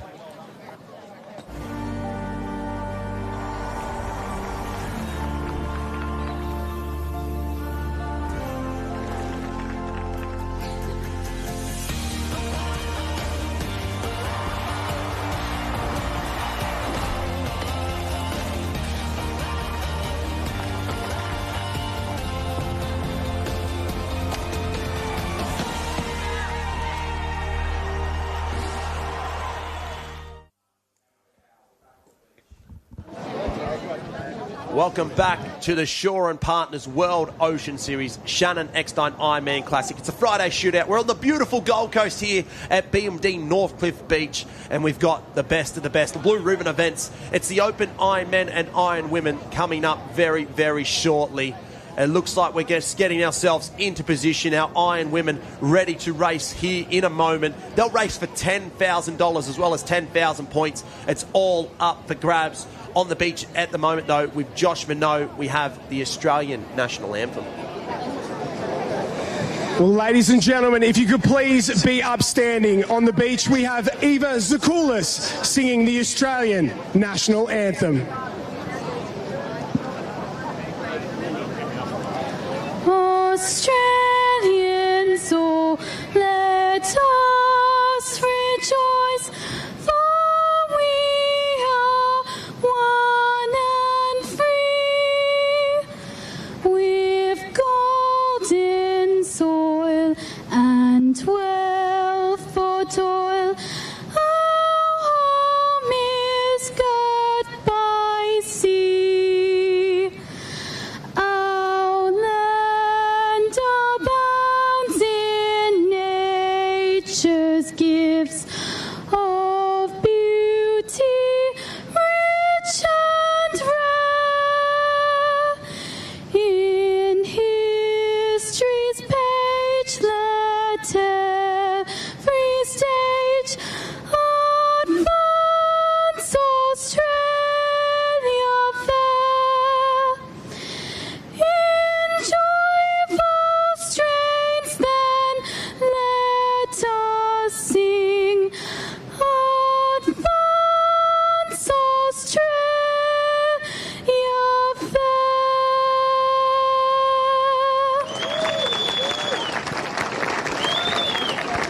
Thank you, ladies and gentlemen. There you have it. We now bring in the grand finale, the Blue Ribbon events. It's the Friday shootout of the Shaw and Partners World Ocean Series Shannon Eckstein Ironman Classic. And we get the pleasure now to see the Iron Men and women. Beginning with the Iron Women, we got 21 of the best surf sports athletes in the world lined up and ready to go. As well as that, our race 1 ticket winners, Pippi Tapanya. This is going to be an absolute blockbuster Ironwoman final right here. The order will be swim, ski, board. It will be around 20 minutes in duration and length. It's a tough day out there at BMD Northcliffe Beach. And as we see now, the girls just starting to be introduced. We start up the very top there with Georgia Fitzsimmons, Australian Surf Lifesaving Hall of Famer, Emma Woods, Carla Papik, Dominic Stitt, Lucy Derbyshire of Surfers Paradise just took out the Shaw and Partners Iron Series only a weekend before. Lizzie Wellborn and Hannah Scully, former Shannon Eckstein Ironman Classic winner as well. Naomi Scott and Lana Rogers, they're right in the hunt for the overall series. Charlotte Cross out of BHMP, the AK-47 Annalise Kibble should be looking to get her breakthrough victory right now. Tiani Massey loves the big bright lights of the Shannon Eckstein Ironman Classic weekend. She'll be one to watch, as is Gemma Smith and Gemma Smith Welch. No relation at all whatsoever. Very similar in namesake though. Tully Elliott out of Redhead, Electra Outram of Sunshine Beach. Big return there for Emily Doyle, and we round it out with the 3-headed dragon out of Newport, Piper the Viper Harrison, Olivia Clues, and Pippi Tapanya, your race 1 ticket winner. Multiple race 1 ticket winner now, Paulie. Pippi Tapanya, one to watch, no doubt. Yeah, Pippi Tapanya just adding to her race 1 ticket billboards that she's got going there. Look, I think she's going to get a lot of confidence from the surf race earlier. She's certainly really showing all class in this open field now. She's definitely going to be one to watch, but my pick is Georgia Fitz. I had a chat to her all day, and she actually mentioned earlier she said, I always have bad luck in the Shannon Eckstein Ironman Classic, and we know how good she is in this sort of masterclass of surf. She's extremely talented. We don't need to go on about her resume. I think she's good enough to get it done, and she definitely wants it. Well, we might talk about the resume, because one that she doesn't have is a Shannon Eckstein Ironwoman Classic. So if we're talking about the resume, this is one that she needs to add to it. Yeah, she really wants that, and you can see as you walk down the beach here at the Shannon Eckstein Ironman Classic, you see all the past winners, and Georgia really wants to add her name to that list. And she's in a really good spot at the moment. Georgia's really happy, she's training really well, so she'll be standing on this line with everything in her favour. As you can see, they get the starters orders right now as well, but we also want to have a look at the overall series leaders, Paulie. Yeah, look, there's a couple of big names obviously that are always in there, but one that's worth noting is Emma Wood. She's in 5th at the moment, but she's only got 4 results. She's got a win at the Hayden Kenny Classic, our first at the 10,000 events. She actually, I was speaking to Jack Hansen, she dislocated her shoulder on Tuesday night, was in hospital. She has a bit of a shoulder problem where it constantly subluxes and falls out, and she was in there and had it put back in. Very, very painful stuff. Jack has told me that she's good to race, but let's see how she goes. Yeah, like we said, it is an absolute star-studded field of women. We go at the very top there, Georgia Fitzsimmons, Emma Woods. They are right in the mix for the overall series. Watch for them out of BMD Northcliffe and Alexandra Headland, respectively. Carla Papik in the best form of her career, if you ask me, minus that Coolangatta gold victory she had years ago. Dom Stitt out of Mooloolaba. Hopefully Reece Drury's given her the right directions this time around. Lucy Derbyshire of Surfers Paradise. Lizzie Wellborn, Newport Beach. She only has the 4 results right now, so watch for her to jump right up the standings. Hannah Scully, Claudia Kelly, Naomi Scott, Lana Rogers. Wow, the quartet out of BMD Northcliffe. They're going to work together through the middle of the field. We turn that page over. We roll on through that start list. Charlotte Cross, Annalise Kibble, Tiani Massey. She's right in the hunt for that overall series. Gemma Smith, as well as Gemma Smith Welch, Tully Elliott, Electra Outram, Emily Doyle, and we round it out with the Newport girls, the YNTG or NTGGGGG girls, Piper Harrison, Olivia Clues, and Pippi Tapanya. You've been trying to get a word in for hours now. What have you got for me? Well, I'd like to talk about the leader at the moment. So the overall series leader, Naomi Scott, she is in career form at the moment. She won the Manly Ocean Classic Classic, the Maroochydore Classic and the Freshwater Classic as well. So she is off the back of 3 wins in the World Ocean Series, and it did swim first, which is her specialty. Yeah, she's the absolute class act out there at the moment, the most informed Ironwoman as the leading of the ranking starters. We get a start now of the Shaw and Partners World Ocean Series. It's the Shannon Eckstein Ironwoman Classic. It's the Friday shootout. We go to the main dance tomorrow. This is just the hors d'oeuvres to the main course. This is the little appetite whetter. This is where we get our first look at them. 10,000 points and $10,000 up for grabs right here. Big prize money across the glitter strip of the Gold Coast as we see the girls work across that bank for the first time. And I'm going to be bold here. I'm going to say Naomi Scott is off to a flyer. She is. Naomi Scott's in the middle. She's off to a flyer. She loves the wade. She also loves a run, and she's pushing to the front. And that's where she'll want to be. She'll want to lead from the front. But there's so many other strong swimmers in this race that will be pushing her. And it looks like we've got Georgia Fitz on the inside as well. Yeah, it looks like that tide has definitely started to make its way back out. We're seeing the girls wade and dolphin dive a lot more as they just get through the end of that bank now, and they're making their way out to the first can. It's going to be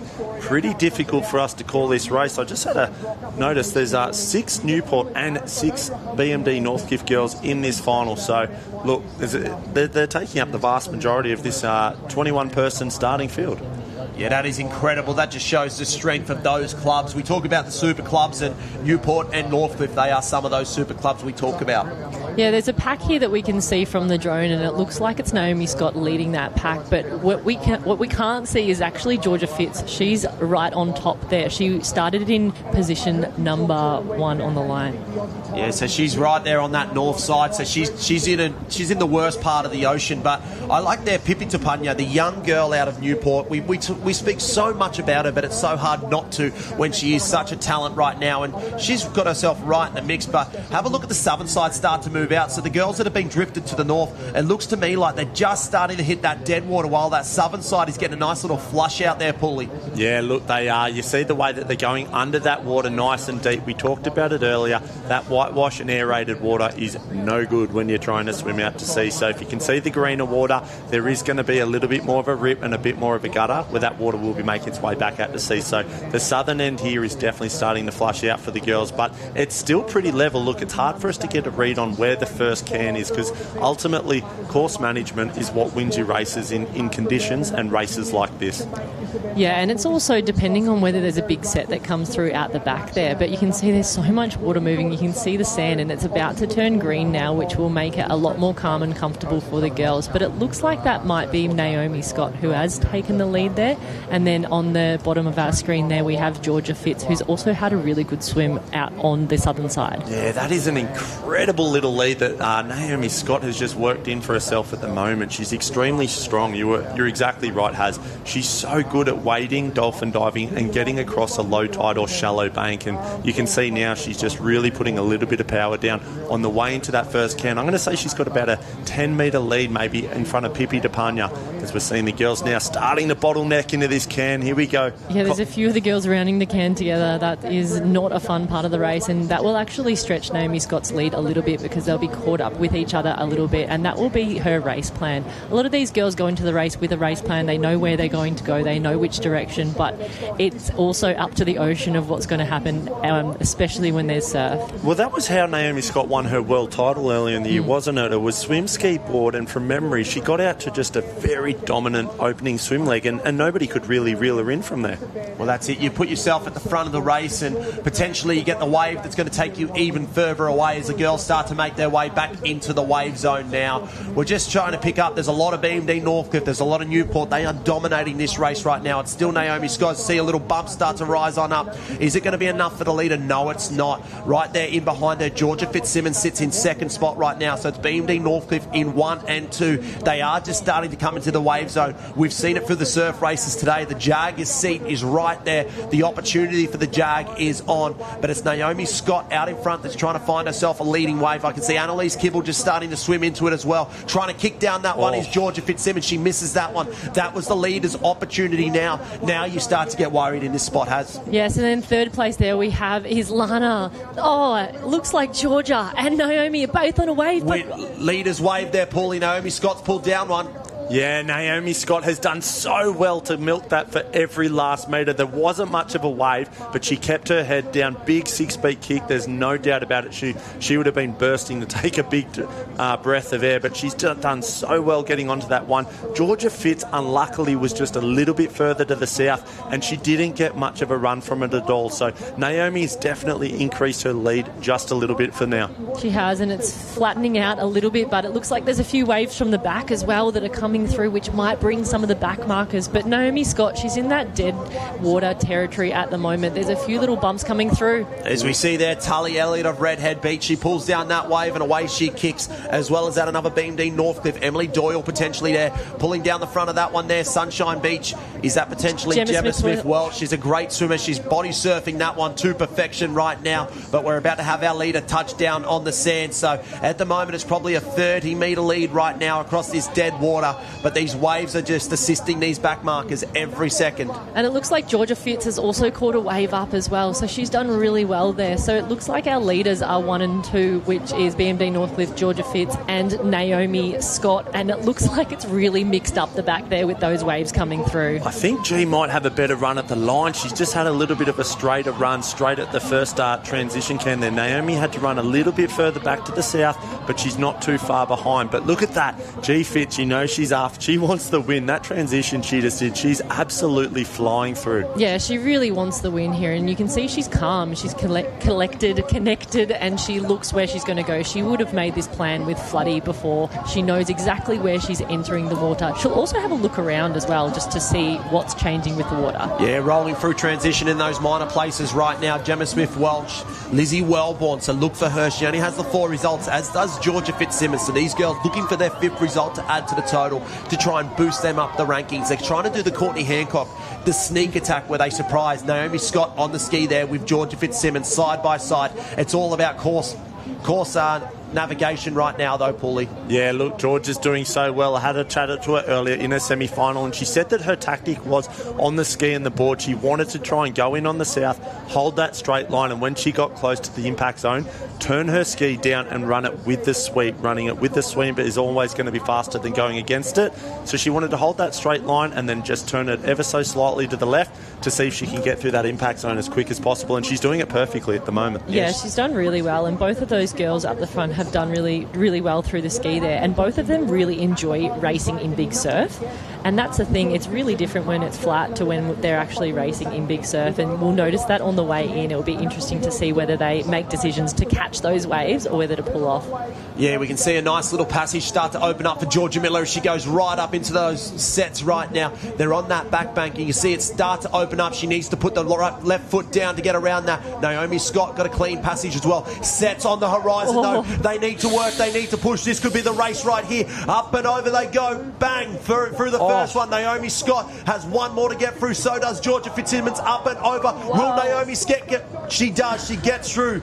Wow. Scott, no problems for Naomi right there. She got through there, and that is going to bring the back markers right on unstuck, because that is going to open up that lead now. Georgia Fitzsimmons in 1, Naomi Scott in 2. Look at that. That has just opened the field wide open now. It's certainly a match race, a race in 2. Georgia Fitzsimmons, Naomi Scott. The rest of the field look like they're just getting held up in that impact zone. All I could see was whitewash and skis not moving forwards. Those girls were so lucky there to just sneak out. I mean, they had the lead there, which was really good. You just saw Tiani Massey on the screen. She's also chasing points and chasing another good race, but it is Georgia Fitz and Naomi Scott who have really stretched the lead. They're teammates. They train together every day. They know each other's strengths and weaknesses. This is going to be interesting. Yeah, Tiani Massey's second overall in the points at the moment. She'll certainly wanting to be salvaged the best result possible here today. Now, I'm going to put it out there in the universe, and don't come for me if it happens. Let's go, Duff. Naomi Scott can get the win here today. She can almost put this series to bed. She will go right up to the very top and almost have an unassailable lead. There'll be a few mathematical equations that put her back in the hunt, but a win today would make it extremely hard for anyone to catch her tomorrow, which is pressure off. With $25,000 on the line tomorrow, wouldn't that be a flex rolling up to the Sunday competition and your new Subaru Crosstrek as the series champion? Oh, wave at the back here. Georgia is making her way into the... Naomi Scott might have an opportunity here to pull down an absolute bomb and level things with Georgia. She can't let her get away here at the moment if she wants to start stay in this race. And she'll take it. Naomi Scott loves catching big waves, and Georgia Miller is also really great with the decision making. So both of these girls are going to go and try and catch this wave.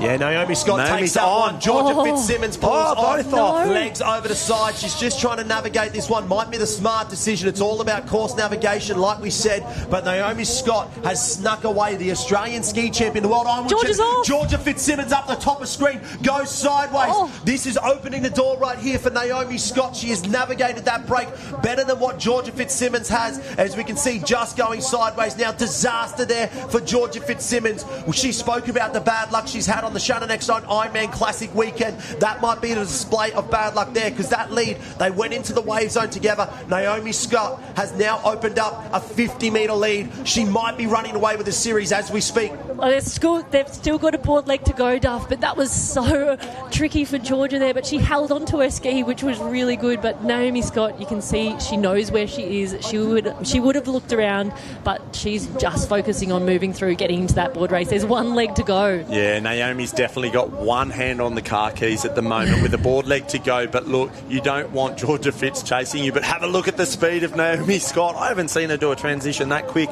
all summer. She's absolutely motoring through. She knows what's at stake right here, Paulie. She goes through one transition to go, one leg to go for the Shaw and Partners World Ocean Series. It's a Shannon Eckstein Ironwoman Classic. It's a Friday shootout. Look at that defending champion, Lana Rogers. She finds a way to put herself at the right part of the race, at the right time of the race, and she comes through transition in second position. Georgia Miller there in third spot, but Naomi Scott has hit the water. She has a handy little lead, 50 metres there. Tiani Massey, Dom Stitt, Gemma Smith-Welch, they come on through transition now as well. It is race on right now, but it is out there. Gemma Smith-Welch about to pick it up, but out there, out in front, Naomi Scott has a handy lead.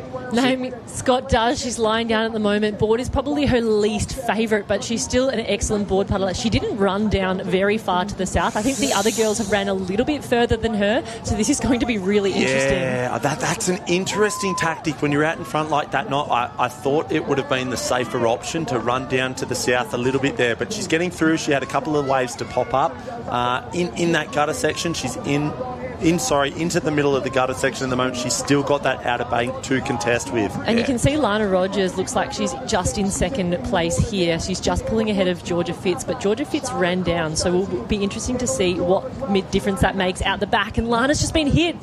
Oh my gosh, Lana's been hit. Georgia Fitzsimmons goes up and over. Right now, Naomi Scott is at the mercy of the ocean. What are the wave gods going to do for her? Are they going to play kind, or are they going to be mean? Who knows right now? But Naomi Scott right there in the mix, as we see Lana Rogers and Georgia Miller just getting hit. Electra Outram needs to go up and over one there. You can see the congestion right there in the back markers as well. But it's Lana Rogers and Georgia Fitzsimmons as Electra Outram gets clipped one more time. But has Naomi Scott managed to weave her way through here? Has she found a passage through? Lana Rogers and Georgia Fitzsimmons side by side right now. Dom Stitt enters the race as well. She's in fourth spot right now. But I have a feeling that with the calmness of the ocean right now, that Naomi Scott might have found a passage. We see her pop out there. She's out the back. No, Georgia Fitzsimmons hits another one. Lana Rogers needs to work hard up and over. Naomi Scott climbs another one out the back. We can see our leader just starting to run away. No, Lana Rogers climbs one more. Waves on the horizon. Sets here to contend. Naomi Scott climbs a giant step there. Lana Rogers is going to have to roll. Gets clipped on the side. She is still in this race. It is not over just yet, but Naomi Scott has found herself at the advantage of the waves. Yeah, that was unbelievable then. The way Lana was just flying towards the back of the break there, and she just snuck over that big whitewash. That would have been game over for Lana if that one had broken right in front of her. She did so well to get through that as good as she did. And then there we go, Georgia Miller just popping up on the bottom of screen then. She's also not out of this race just yet. As we see now, Naomi Scott is turning the first board cam. What a lead from Naomi Scott. She's hit that lead. We weren't sure whether she'd popped out, but she had, and she will have looked behind and seen that Lana Rogers and Georgia Miller are coming. There is a big gap, but we've seen the ocean today, and there will be so many things going through her head right now. She'd probably be thinking, oh, I'm winning, is this enough? I feel good, I think this is enough, but then you can never be too sure. Yeah, this is a very, very dangerous part of the race because she knows that there is so much on the line. Naomi Scott would know in the back of her mind if she can win today, she's going to take the series overall, all but likely. So right now, she's turned that last can, she's making her way for home. You can bet your lucky stars she would be praying for a wave just to come through right now and take her to the sand. And you can see those swells starting to build, and she'll be really trying to raid up and trying to catch one down, but she's looking around. Keep paddling, Naomi. She's really trying to raid up there and see if she can get one, and it looks like maybe she'll catch this one. The world champion at the start of the year. She's back to back in the Shaw and Partners World Ocean Series. She was the champion down at the Shaw and Partners Manly Open. She then took her form into Sunday there and took out the Freshie Carnival, the 5,000 points. She went all the way up to the Sunshine Coast. She took home the 7,000. Could this be the winning wave? Could it be the series leading wave? If she wins here today, she'll add $10,000 and 10,000 points. It'll take her total to 40,710 points, which to me, in my quick calculations, will mean that she is the Shaw and Partners Ironwoman Series champion. I'm not going to do a Steve Harvey at the Miss Universe competition and call it too early. It is all unofficial, but officially right now, Naomi Scott is going to be your Friday shootout champion. She's going to take out day number 1 of the Shaw and Partners World Ocean Series, Shannon Eckstein Classic, and a big smile on her face. She is in the best form of her career. She is simply undeniable and unstoppable right now. Your Friday shootout champion, Naomi Scott. What a victory. We talked about earlier when champions have to stand up and deliver in the moment. Hannah Scully did it earlier, but the way Naomi Scott just raced then, she absolutely is a champion. And Scotty lifts when it's a championship race. Oh! Race here for the minors. Dom Stitt up nice and early on the northern side. She has flown past Lana Rogers. Biggest race of her career as well. A podium finish for Dom Stitt. Lana Rogers rounds it out. But Dom Stitt on Mooloolaba Beach, what a race from her. She has come from a good position. She went into the board in 5th spot. She's bettered that. She's come out second. Lana Rogers, you can't keep a champion down for long. After the heartbreak of disqualification down at Manly, she's bounced back. She's finished off with a podium. Georgia Fitzsimmons, the Hall of Famer, takes the Chocky medal in 4th spot. But your champion of today, and unofficially your Shaw and Partners World Ocean Series champion, Naomi Scott, she will be on cloud 9 right now. I wonder if she knows the equation. I wonder if she knows she has unofficially won the series. Naomi Scott is a very smart girl. She loves science. She loves maths. I think that she would know, but I know that she's not one to dwell too much on points, so it'd be interesting. She's got a big smile on her face right now, though. And so does Dom Stitt. Her first podium in the iron, that's pretty impressive too. Now, like we said, Joshy, we don't want to go early on it, but I'm 90% confident that Naomi Scott is your series champion. Well, thank you, ladies and gentlemen. We're just doing the maths on the overall point score. I'll leave that for a little while because we will go to presentation first. Ladies and gentlemen, if you turn your attention to the presentation area, for the Shaw and Partners World Ocean Series Ironwoman Final. Presenting the trophies and checks today are Earl Evans from Shaw and Partners and Shannon Eckstein. In 3rd place from BMD Northcliffe, Lana Rogers.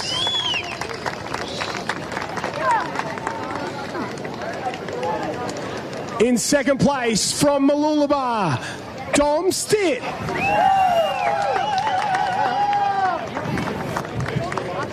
And in 1st place, and your Shannon Eckstein Ironman Classic Friday Shootout Ironwoman Champion from BMD Northcliffe, Naomi Scott.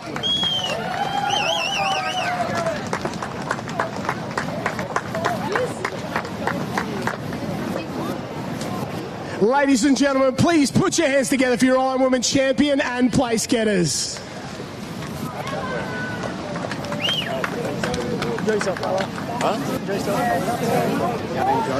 Before we go to the champagne, Scotty, come down here. I'll have a quick chat. 2 questions. I said to you before, do you know the point score? You said, I don't care about the point score, don't tell me, but you were leading a 10,000 point win. It's in your grasp. It's almost there. Do you think about it? I definitely think about it. That pink car up there is very nice, and my favourite colour is pink, so it's definitely there. But I came into this weekend just focusing on the process and wanting to enjoy myself, getting to race it at Northcliffe, which is where I get to train at every single day with all these amazing girls like Lana, Georgia, Scully, Doyle, Liv, and all the other girls. So it's just awesome to win here and have with all the support of Northcliffe, Shore and Partners, Race One, and yeah, just everyone that made it happen today and all the helpers and officials. I think the celebration started. You better get up there, pop the champagne. Ladies and gentlemen, Naomi Scott, your Ironwoman champion.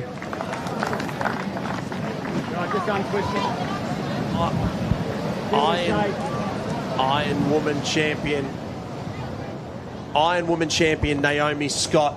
As well as that, I'm going to be a brave man here. I'm going to be confident with 40,710 points. There is no one in a mathematical possibility of catching her. So she will be your Shore and Partners World Ocean Series champion. She will take home the prize money as well as the Subaru Cross Trek. She has had a stellar season so far this year. She started her campaign up at the Shore and Partners Hayden Kenny Classic with a runner-up position in second spot. She then had top positions through the rest of the series. A win down in Manly on her former home beach, a win up at Maroochydore, a win at Freshwater, and a win here today on the Friday shootout on her home beach of BMD Northcliffe. She will go in tomorrow with all the confidence in the world. As we see there, the winning car for her, the Subaru Cross Trek. That will be Naomi Scott. She'll probably have a personalised number plate on it by tomorrow because she is your champion. She will love that car. She'll love the light pink, and what a win for her. This is something that everyone wants, but she's put in a lot of hard work and just had those race wins when it counts in that Ironwoman race. So impressive from there, Naomi Scott. And if you saw her in the corner there, she shook the champagne, she popped the top. She did it a lot more efficiently than she did at the last race. I'm so glad because I think she's been practicing. I think she looked up a few tutorials after the Manly Open, and I think Lizzie Wellborn, Tiani Massey also found those tutorials, and I'm glad she figured that out because there's a lot more winning in her line of work coming as we see. Come on through now, the introduction of our Open Iron Men. We start at the very top there, Adam Palmer, Dylan Wilson, Noah Steiner, Henry Simpson, Taj Andrews, Ali Day, Luke Chapman, Ben Carberry, Jake Morris, Connor Maggs, Riley Harlan, Anthony Doyle,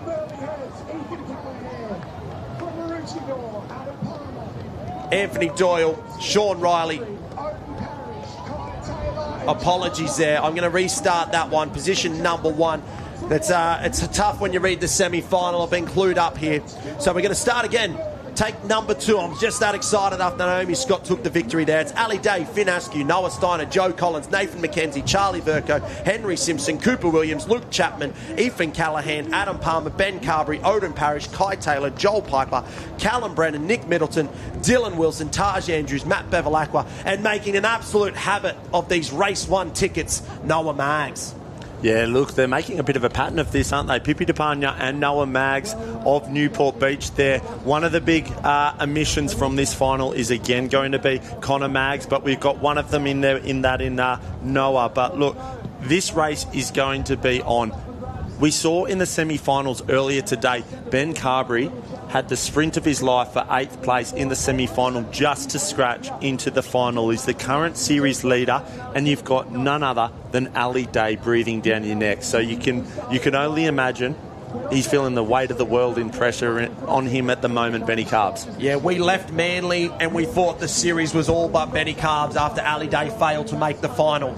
Ben Carberry came down with illness, didn't reach the Marucci Murphy Home 7,000 point classic, and that left the door open for Ali Day. Don't give him a sniff because he will take every bit of it, and he was the winner on that day, which made the series really, really tight. Now, there are a few more mathematical chants. Nick Middleton, Charlie Verco, Finn Askew, they can all feature in this one right here, but they're going to need something special. It's more or less a two-horse race between Ben Carberry and Ali Day, and we're going to have a tight watch on both those boys here.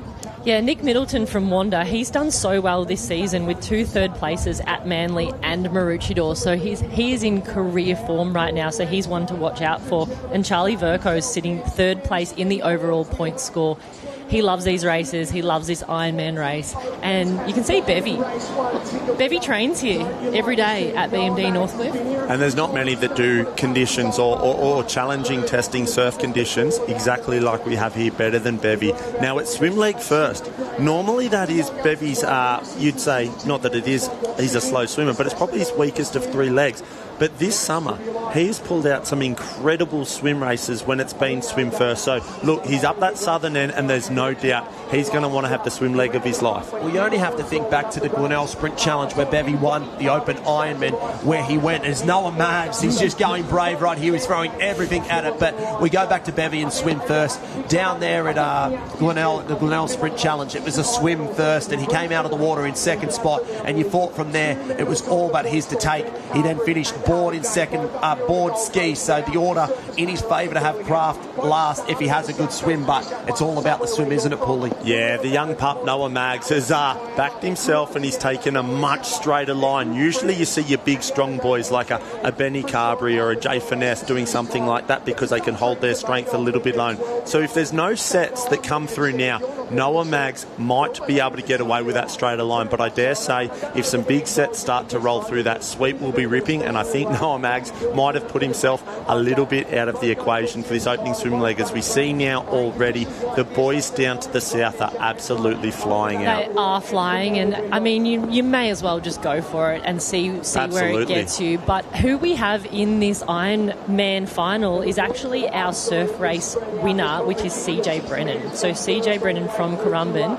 We will most likely see him up towards the front here. We'll have a look and see which caps we can pick up, but he's dominant in the swim right now, and he'll be wanting to pull out a win in the first leg. Yeah, look, I think that might be CJ Brennan just on the left of the top of the screen at the moment. The other one that might be at the bottom there, and he's an incredible surf swimmer, especially when it's swim first leg, is Cooper Williams of Alexandra Headlands. Cooper Williams is one of the fastest boys to the Cairns here, and he's also, well, no surprises, he's the Australian surf race champion at the moment as well. So that might very well be Cooper Williams with an early lead at the moment, and I think it might be CJ Brennan just on his right-hand side at the moment. As we see now, the boys just going under. That was a very awkward double-up wave, wasn't it? Yeah. When you're going under those big waves like that, you want to get to the bottom, try and feel that undertow, and then come up before the next whitewash. But that one has, as we just saw, was quite close together in periods. So some of the boys look like they came up and they might have got a face full of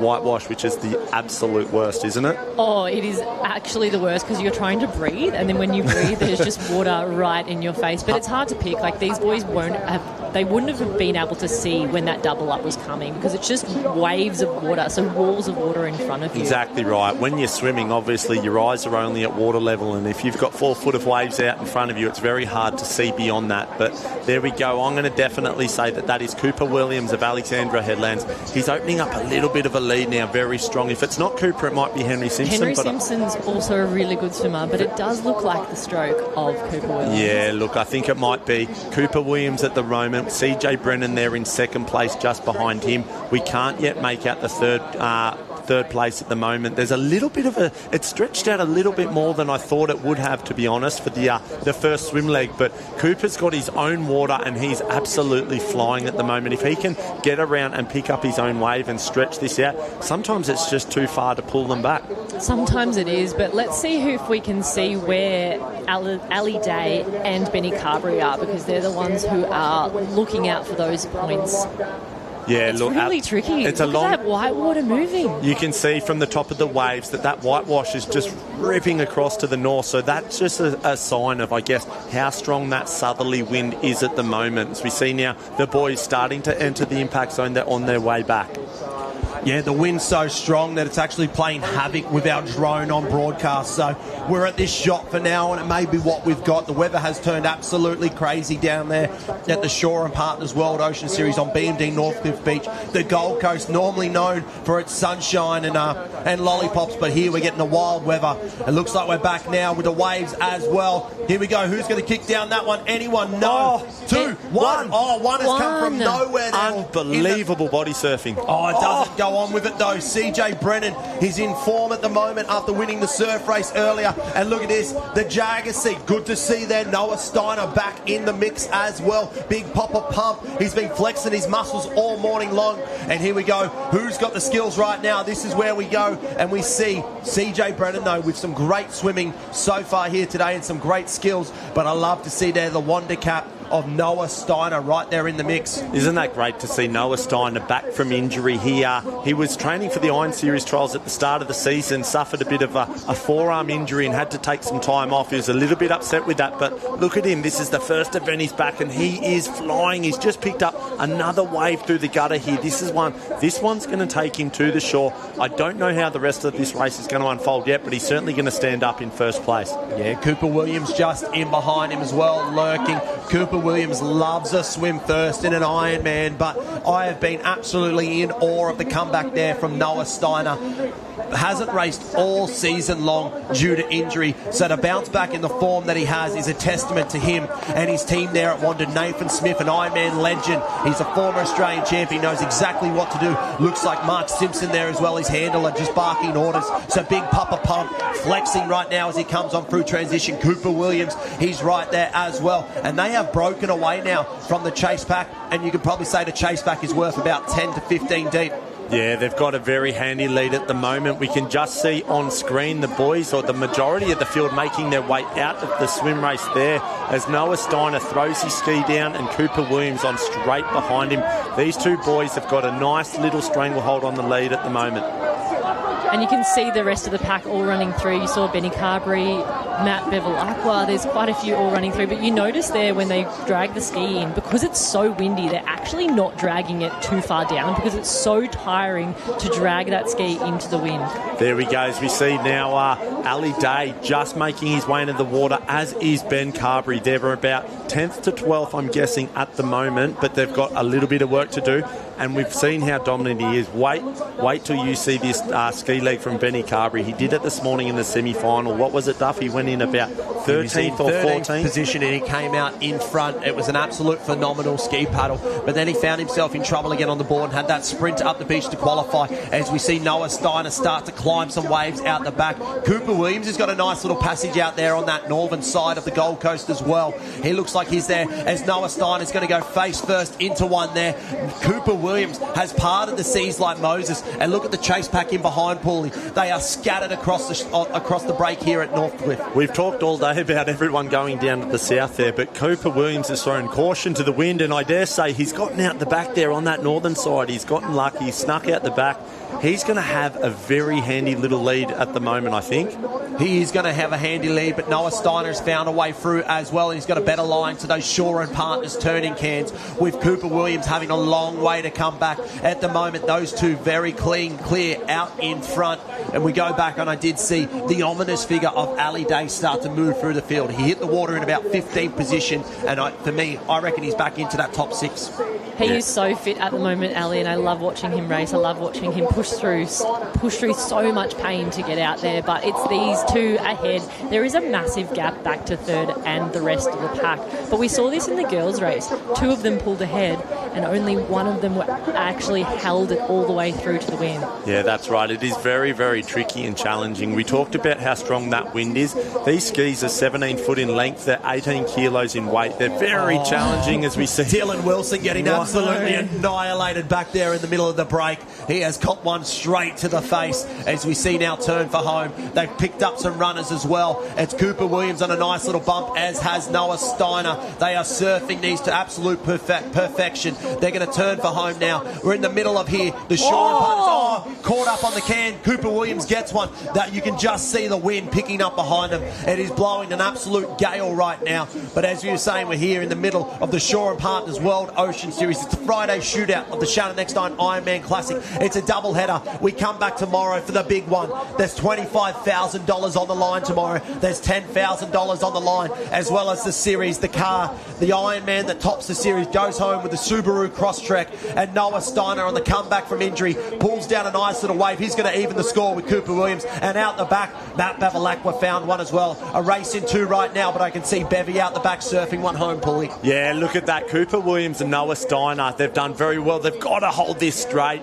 As you can see right now, it's very challenging. You've got to keep your foot on that left pedal and make sure that the wind doesn't flick your ski right out from underneath you. Otherwise, you might slew and lose it. As we can see on that wave behind, looks like Joel Piper and Matt Bevilacqua. They're still in this very, very much with the board leg to go. We're board leg to go. Joel Piper and Matt Bevilacqua, two of the strongest. It's probably crisis averted enough there. He's got that far enough in, but it's advantage now to Cooper Williams. He just hits that one side on there, but Cooper Williams has broken away a slight little advantage, but this little advantage can be overcome in a minute right now. But it's the chicken legs of Cooper Williams that gets him up the beach first. One leg to go. He's going to see the transition area for the last time. The first one to see it. One leg to go. The board leg for the Friday shootout of Shore Partners World Ocean Series. Who's going to take the crown here today? Yeah, Cooper Williams is absolutely, he is a sprint racer. He's not known for his aerobic endurance fitness, so he would be absolutely puffing right now, but he's got to go. Noah Steiner slewed that wave and gave him an opportunity. If he doesn't grab it with both hands now, it will slip beneath him. And both of these boys, Cooper's just jumped off. He's bunny hopping across the bank there, but they've all gone in straight. Yeah, they are. They're taking it on now. I think they're just seeing how the conditions are playing. They know that there's openings everywhere, and I think it's just attack mode right now. There's Ali. Nobody is there trying to get that. Ali Day back in about 8th position right now. Benny Carberry, haven't spotted him, so we can see him there just heading out on the board. What's that, about 5th position right there for Benny Carberry? So we could see him come from nowhere. Matt Bevilacqua by his side as well, but out in front, Cooper Williams, the young man from Alexandra Headland. He's had a habit of leading these races. He got a win last year at the 10,000 point Manly Open Classic. He honoured that one to his granddad. He's here now leading this one as well with 10,000 points and $10,000 on the line. He's almost been there at the many times at the Australian titles. He's been close to taking it. He has a habit of mixing his performances, but right now we are seeing the best version of Cooper Williams as he goes up and over. Noah Steiner, we can see just starting to fatigue a little bit. That's the injury coming to play now. Yeah, absolutely. There's no doubt Noah Steiner would be starting to hurt a little bit now, but if he can hang on here, this would without a doubt be one of the best performances of his career. But Cooper Williams looks like he's done it again. He snuck out on that northern side. Unless a rogue set comes through now, I think he's out the back. It's hard for us to get a real understanding of bearings on where they are in the ocean, because this is such a long break today. Every single time you think that they're out the back, one breaks out again even further. But right now, Cooper Williams has got to go for it. He's got to pin the ears back and go for it, because Noah Steiner is reeling him in again. Noah's doing really well here, and you see Cooper, he's just sitting up a little bit, but this is a really long Ironman race, and some of these guys have had a few Iron races today just to be able to qualify in. So he's lying down, he'll be getting his breath back, and then he'll be jumping on his knees. So Cooper Williams is actually coming 10th overall currently in the series standing, so a win today will be massive points for Cooper. Yeah, Noah Steiner right up onto his tail wash there. So a deliberate choice for Cooper Williams to go to the north, but with that northern move, he has a long way to come back to those race one board cans. So it is opening, or gives Noah Steiner a chance just to sit back and relax. He's getting a little bit of protection from the wind as well, Paulie. Is this Noah Steiner's first race back? That would be absolutely incredible, wouldn't it? For your first race back from injury and taking the biggest race of your career, win if he was to do this today. As we can see there, is that Benny Carb starting to mix in there as well, or Joel Piper, the pink and white? It's hard to tell, but it looks like it might be Joel Piper. Ben Carberry back there in 5th, but as our leaders come around, it's Cooper Williams. He starts to push towards the front. Noah Steiner. This would be unbelievable from Noah Steiner. First race back from injury, take the whole thing Yeah, he's extremely quick up the beach as well, Noah. We saw he's had a few sprint finishes, and look at the way they worked that run off the can there. I thought they were going to get down that one, but not to be. Cooper's up on the knees. He knows that he's got to go now. Every little runner, he's got to milk it. You see them looking over their shoulder. They want to wave. They want to wave more than ever right now. They'll be praying for a wave. It's a $10,000 wave. Looks like they're about to get waves here. Noah Steiner and Cooper Williams, they pulled down the face of that one. It looked like Cooper Williams was going to drop out of that wave just there, but he rides on out. It's a race in two. We've got up on the left side of screen Cooper Williams, to the south side, the right side Noah Steiner. He's just returned from injury. Cooper Williams has been here before. He's won these races. He knows how to do it. Noah Steiner just needs to lift over that one. He does. There's going to be a nice little... Cooper Williams needs to push down that one. They know what they're doing. They're just giving us a heart attack back here in the booth. Noah Steiner comes over the top again. Can he do a Cruz McKee and start to push away? No, digs the nose in Cooper Williams. They are out on their feet. They are exhausted right now. They have nothing left to give. They are emptying the tank. Cooper Williams starts to lift, and he starts to move away now from Noah Steiner. Big Papa Pump needs everything he's got, but he doesn't have enough. Fitness not there for Noah Steiner to return from injury. It's going to be Cooper Williams, his second ever 10,000 point victory, and I am happy about that. He takes the crown and the tape. He'll be your Friday shootout champion at the Shaw and Partners World Ocean Series Shannon Eckstein Classic. Joel Piper rounds there in third, but runner-up Noah Steiner, enormous performance, and now becomes the minor places, because in fifth spot there, Benny Carberry, Charlie Verco, they are right in the hunt for that overall series, and that might just take the series till tomorrow, Sunday. We will crown a Shannon Eckstein Ironman champion as well as a series champion. Yeah, we're going to have to wait to see these scores drop in. Fifth place, Benny Carberry. Ali Day might have been in sixth. Seventh, I think. Yeah, that's so close. It's going to it's certainly going to keep the doors open for one exciting finale tomorrow. I can't wait. Yeah, this has really given the point score a big shake. I know, Duffy, you're really all over the point score, but I think this is pretty complicated right now. Oh, this is well above my pay grade right now. I'm not going to go into it right now, because right now we're going to take the moment to appreciate the race we just witnessed out of Cooper Williams and Noah Steiner. Two absolute colossus going head to head and battling it out. Two at the start of the day, if you ask me, I probably don't have in my top 10 list, but with the waves and conditions the way they are, they can find a way. We can see Helen Butler there just congratulating Cooper Williams. The Bluff Bar will be going mad right now, as well will Wanda Surf Club for Noah Steiner. Big Papa Pump, the return from injury. We rounded out with Joel Piper. Isn't he in some form? Finished second at the Shaw and Partners Iron Series only weekends ago. He finishes that off with a podium in third spot. That is a fan favourite podium right there. A tremendous podium right there. And Joshy, I reckon you'll have a very excited Williams family on the beach.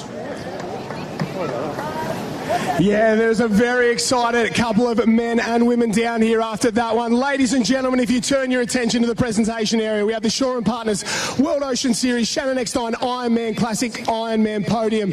In third place from Burleigh Heads, Joel Piper.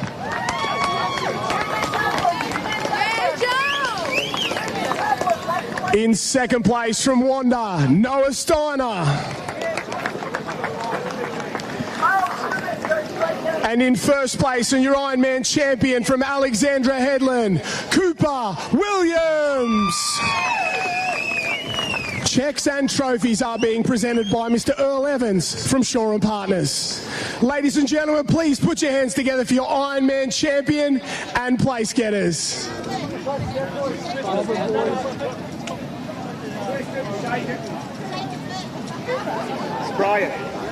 We'll let the boys have their celebration up there. Super Cooper, he is, well, very familiar with the popping champagne bottles, that is for sure. And we'll try and jump in here and have a chat with him. Thanks for that one, Coops. Jump on down, brother. Talk to me about that one. You grabbed it by the scruff of the neck in that swim. You had to go out hard, didn't you? Yeah, that's sort of my thing. Go out hard and hang on for as long as I can. And yeah, I guess was fading late, but yeah, just got it done. At the end, you crossed the line, you were tapping your head there, smarts over anything else? I was tapping the cap, actually, race 1, but yeah, let's put it down to smarts. I like that as well. What does this club mean to you? Alex, the team, Jack? Obviously, your career's gone on in leaps and bounds since you've moved there, and you've done a fantastic job over the last couple of summers. Yeah, exactly right. It's such a special club, and Jack's such a special guy. He's grown me as an athlete and even more so a person. So I'm just so grateful for the club and yeah, him. What's it mean to win at a place like this, on a day like this, named after a man like Shannon? That guy's my GOAT, and yeah, I guess it's so special to be here. It's such a incredible event, and yeah, just so pumped. Congratulations. We've got one more to go tomorrow. You've done one. Can you do 2? I'd like to think so. I'm going to have to do a bit of recovery this time and see how we go. Well, good luck. Ladies and gentlemen, put your hands together. Cooper Williams is your Ironman champion. A very, very popular podium, and none more happy than myself. I'm a massive Cooper Williams fan. If you've ever listened to me talk about anyone, it's generally about Cooper Williams. But as well as that, Noah Steiner, what a return from injury for him. And Joel the Viper Piper, he's in a great reign of form right now as well. But they asked the question, who wins tomorrow? That's the big one, isn't it? Who takes out the crown tomorrow? And that's what we're all here for. It is the Shore & Partners World Ocean Series. It's the Shannon Eckstein Ironman Classic. We're on a double-header weekend. This is day number 1. We go to the big dance tomorrow. But right now, we're going to go to a little break. We're back with the Taplin relays to finish.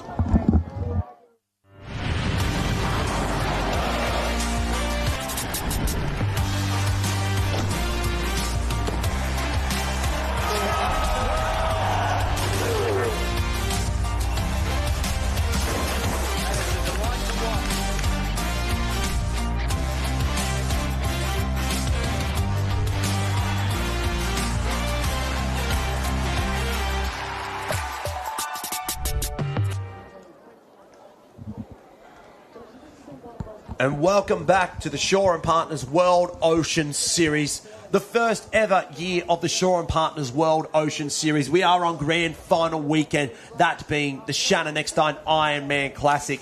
And in the water, about to go, we have the junior mixed Taplin relays. We see the young kids. Well, we see some of the young kids earlier with the Race 1 tickets, but we see most of the young kids here, the under 15s and 17s, go to work, and they are going to be licking their lips and loving the conditions out here. We had a big burst of wind come on through earlier, looks to have calmed right back down. It looks to be a nice afternoon down there on BMD Northcliffe Beach. Now, for those that aren't privy with the junior mixed Taplin relay, it's where we combine club forces for the under 15 and the under 17 age groups. We mix the genders, the boys and the girls, and we mix the disciplines, the boards and the swims as well. It looks like we're going to have in the water first the under 15 boys swimming, and then we're going to have the girls. We're going to see clubs from all over the country compete in this one here. As I can see a club cap close to your home, Jan Juck, Victorians there. So we see some Victorians, Jan Juck. I saw the fluoro yellow, fluoro green, apologies, of Sorrento. So West is best. Can they prove it right here as we see these under 15 boys? They are going for an absolute marathon down the beach, a long way into the water. And I can see their killer Kai Hurst. He's got his mermaid crew in the water right now. And it'll be Lewis Williams that's hitting the water now. And he has sent him a long way down. So when you've got the wisdom of Kai Hurst, it might just be exactly what you need. Yeah, there's definitely a big advantage of having Hursty. I think one of the greatest, or definitely I would say the greatest. Surf swimmer we have seen. And certainly some of the body surfing skills and the way that he used to go out. I can remember so many times in big surf going out in Ironman races beside Hursty. A couple of sets would come in, you'd go under a wave, you'd pop up and you'd be looking around going, where is he? Next minute he's 20, 30 metres out to sea. He's absolutely flying. He's he's part fish for sure. The interesting thing about this, Paulie, is in the Ironman and Ironwoman races before, we saw them head in just a little bit south, so kind of where these guys have gone. But the Opens are a little bit stronger swimmers than these, so it'll be interesting to see whether they've allowed for that drift in that little bit of a different ability. Yeah, look, they've run down a little bit there, but the younger guys, they will utilise that sweep and that current a little bit more to their advantage. If they run down with it, they've then got the luxury of being able to swim with the sweep a little bit more. As we can see now, they're in a nice little patch of green water there, so they're really moving, really flying under. As we see, they're sort of going under a couple of just, I would say, surface level water whitewashes. It's not like a big whitewash that really pulls you back. They're just doing a little half duck dive under because there's not too much that they have to contest with at the moment, but they're about to get to that outer bank now. Yeah, and that's the thing about Northcliffe, that there's always that shore break, that heavy shore break, and then you go through a bit of a deeper gutter there where that's where the current hooks a little bit more, and then you get to that back bank. Yeah. And it's that back bank where you were talking, Paulie, about. That's where you need to really dive deep. Grab onto this hand, and you'll see as they start to dive under here where it's heavy, who pops up in front. Well, I think I might be a little bit biased, but I would say that all of the athletes love racing on this stretch of beach, don't they? Because it is just the most challenging and the most testing as far as surf sports or surf life-saving skills go. Whenever you race at this stretch of beach, that dual bank, you've sort of got the gutter, the little shore break inside, and then that big outer bank, There's so much to sort of read consistently. So it's not just about going straight at the cans or the fastest person. It's about course management. It's about skills, reading the ocean and doing all those little things right. So I think that's what ultimately, as surf lifesavers and in surf sports, that's what we love the most, is that sort of challenging ourselves in big waves. Yeah, and I think that the other thing that you talked about there is that there's so much going on, which means that there are so many decisions to be made. It's not, if you just make one bad mistake, it's not all over. You can also make a better decision and catch up a little bit more. But it looks like here some of those boys in that group there are just getting hit by that swell that's moving through, and we've got a leader that's starting to stretch ahead. Yeah, the leader's definitely got a handy little lead at the moment, whereas the 4 competitors just in behind him, they had to go under 2, maybe 3 big whitewashes there. So he was able to stretch that out a little bit for the moment, but they're out the back now and they're making their way to the cans.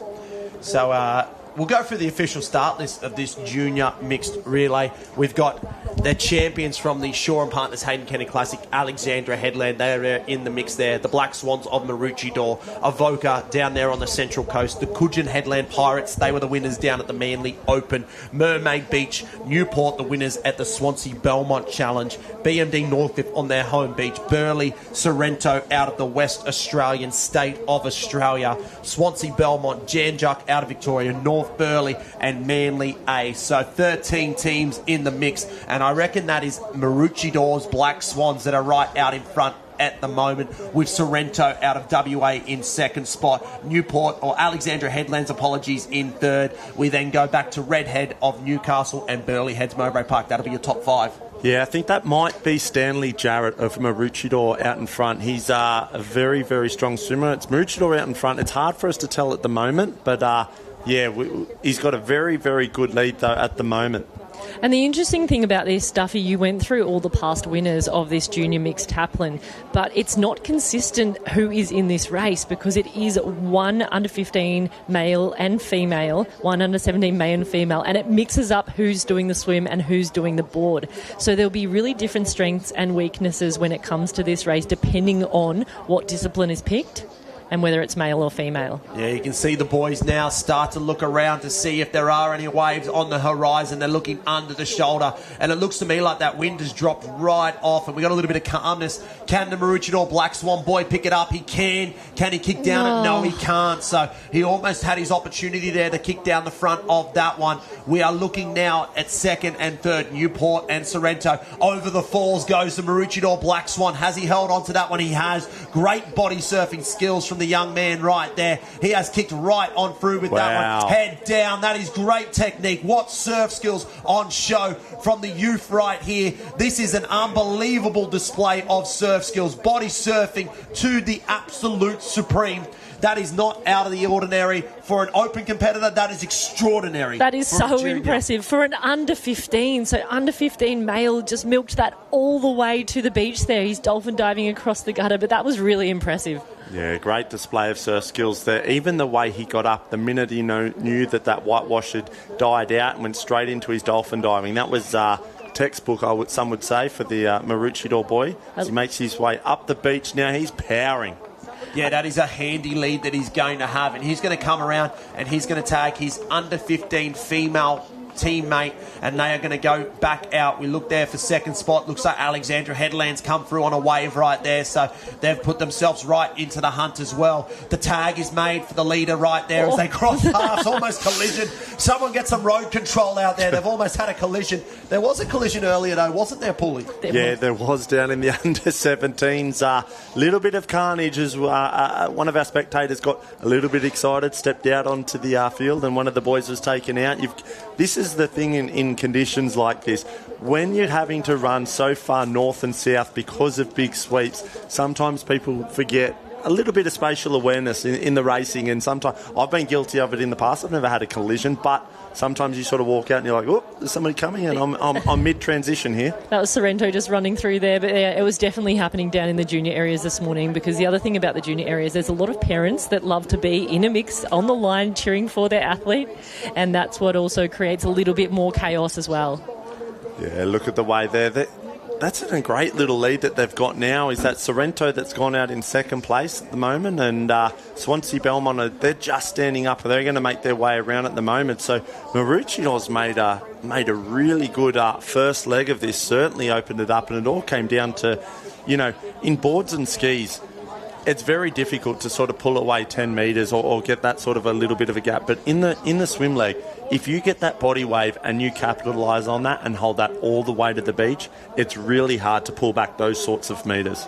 Yeah, it's an enormous lead that they have right now, and it's those skills, isn't it? And that's what we talk about and we preach about so much. And I guess you being a nipper coach, myself being a nipper coach, Paulie, that sometimes we have to talk to the kids and we have to say it's not about being the fastest out there, but sometimes the smartest, and having those skills as well. So it's great to see the skills that are on offer there, as we can see Black Swans out in front, Maroochydore just powering through as well. We see starting to come on through transition. There they are, the Coogin Pirates. So they tag off in 10th spot. They have a lot of work to do. They're the reigning champions. So you can see out in front, though. Look at the turbulent water. She's having a tough time out there, Yeah, so she's just got to that back bank, and we talked about that before. That's where it starts to get more shallow, and so the waves are breaking heavier, and there's so much water moving around. And this is where you really need to be strong and start to, increase that rating. You can't have that really nice, relaxed pool swimming style here. You've got to have a few really fast strokes, dive down deep underneath the water, pop back up, and be as strong as you can. But she's really getting hit here. There's a few really solid sets rolling through. Yeah, it looks like second place at the top of the screen. I'm not quite sure who that is from this camera angle that we have at the moment, but it might be Alexandra Headland, certainly clawing back this lead at the moment. Yeah, it looks like they are starting to make a little bit of inroads onto that there, but I think that's partly to do with the fact that there's just been set after set land on the poor head of this young girl, the under-15 swimmer now for Maroochydore.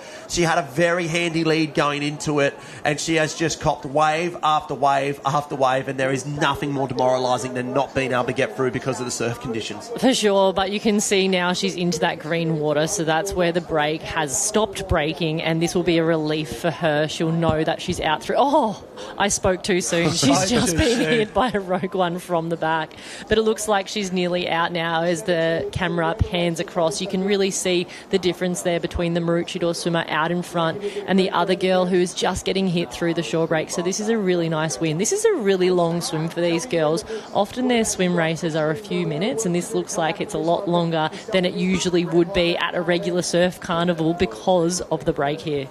Well, that's it. These conditions, they're super challenging. They've been challenging for the best that we have in the world of our open ranks. And then you throw the juniors, and this is the beauty of this youth mixed relay, is that the juniors race on the same stage, in the same broadcast, in the same arenas as their heroes. And look, they handle it just as well as what their heroes do. They certainly do. It's so impressive. And we were talking about this morning, like when we were growing up and when we were going through the junior ranks, we never had anything like this. There was no platform like the Shaw and Partners World Ocean Series. We'd see each other at the Australian Championships and maybe at the interstate. But these juniors get to race each other so many times throughout the season and on TV in the same stage as the Opens. I don't think fire was discovered when Paulie was racing as a nipper. But it is. It's great. It's great to have the juniors in the same arena right there. And I tell you what, this is just an absolute masterclass right now from the Black Swans. They'll be looking to get their first victory, and they have some superstars to come, because you mentioned him before, Stanley Jarrett. He's an absolute freak of an athlete, and he'll be the under-17 board paddler, and Mary Thompson will round that out there for Maroochydore. So they have 2 stars still to come here in this under-17 in the under-17 ranks. But right now, that gap, you would say, is 30 to 40 metres. It's the length of those World Ocean Series cans right now. And I did say before, and I think we've been guilty of it now, that it went calm, it went nice, and the winds just whipped up right again. Yeah, you can see when the wind starts to whip up is that the top water is just moving really, really fast. And they're having to swim with the into it on the way in. It's getting really tricky now. Yeah, as we see the Maroochydore Maroochydore girl just starting to enter the wave zone at the moment.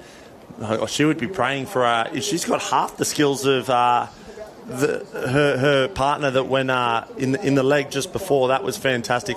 They'd almost get this done.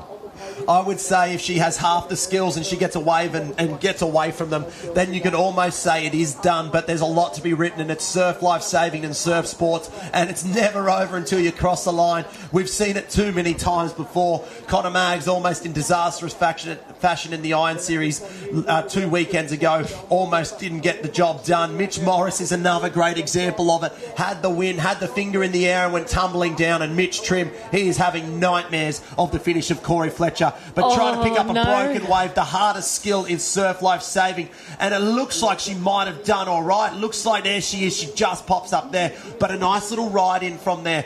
Picking up a broken wave has to be the hardest skill in our sport. She swam nearly all the way in here. She was really hoping for a wave. You could see that she was looking under her arm. You can see her do it again there.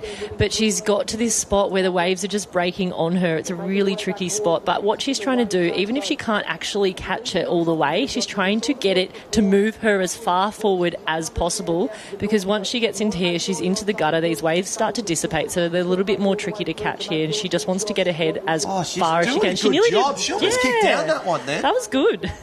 It is a very challenging thing to do, to pick up that whitewash wave. You kind of have to lift your back a little bit higher in the water at the exact same time that the whitewash is about to hit you. It's a funny skill, isn't it, Harriet? I know even at coaching there at Talabudra, and you're probably the same at Mermaid Duff, when you're trying to explain to nippers how to pick up a body surfing wave or especially a broken wave, it's a very unusual skill to explain to someone, isn't it? It's very much one of those things where you almost just have to say, get in the ocean, try it a million times, you'll eventually work out the mechanics of the body and that feeling, you know? It's a trial and error situation, isn't it? It's not something that you can... there's no one-stop shop for picking up broken waves, and it's a skill that you have to learn, and probably only the greats are the ones that master it. I know that not many out there pick up broken waves, and it's probably only reserved for the greats that can get them. But she's done a great job. She kept that 6-beat kick the whole way to the shore. She's done it the hard way,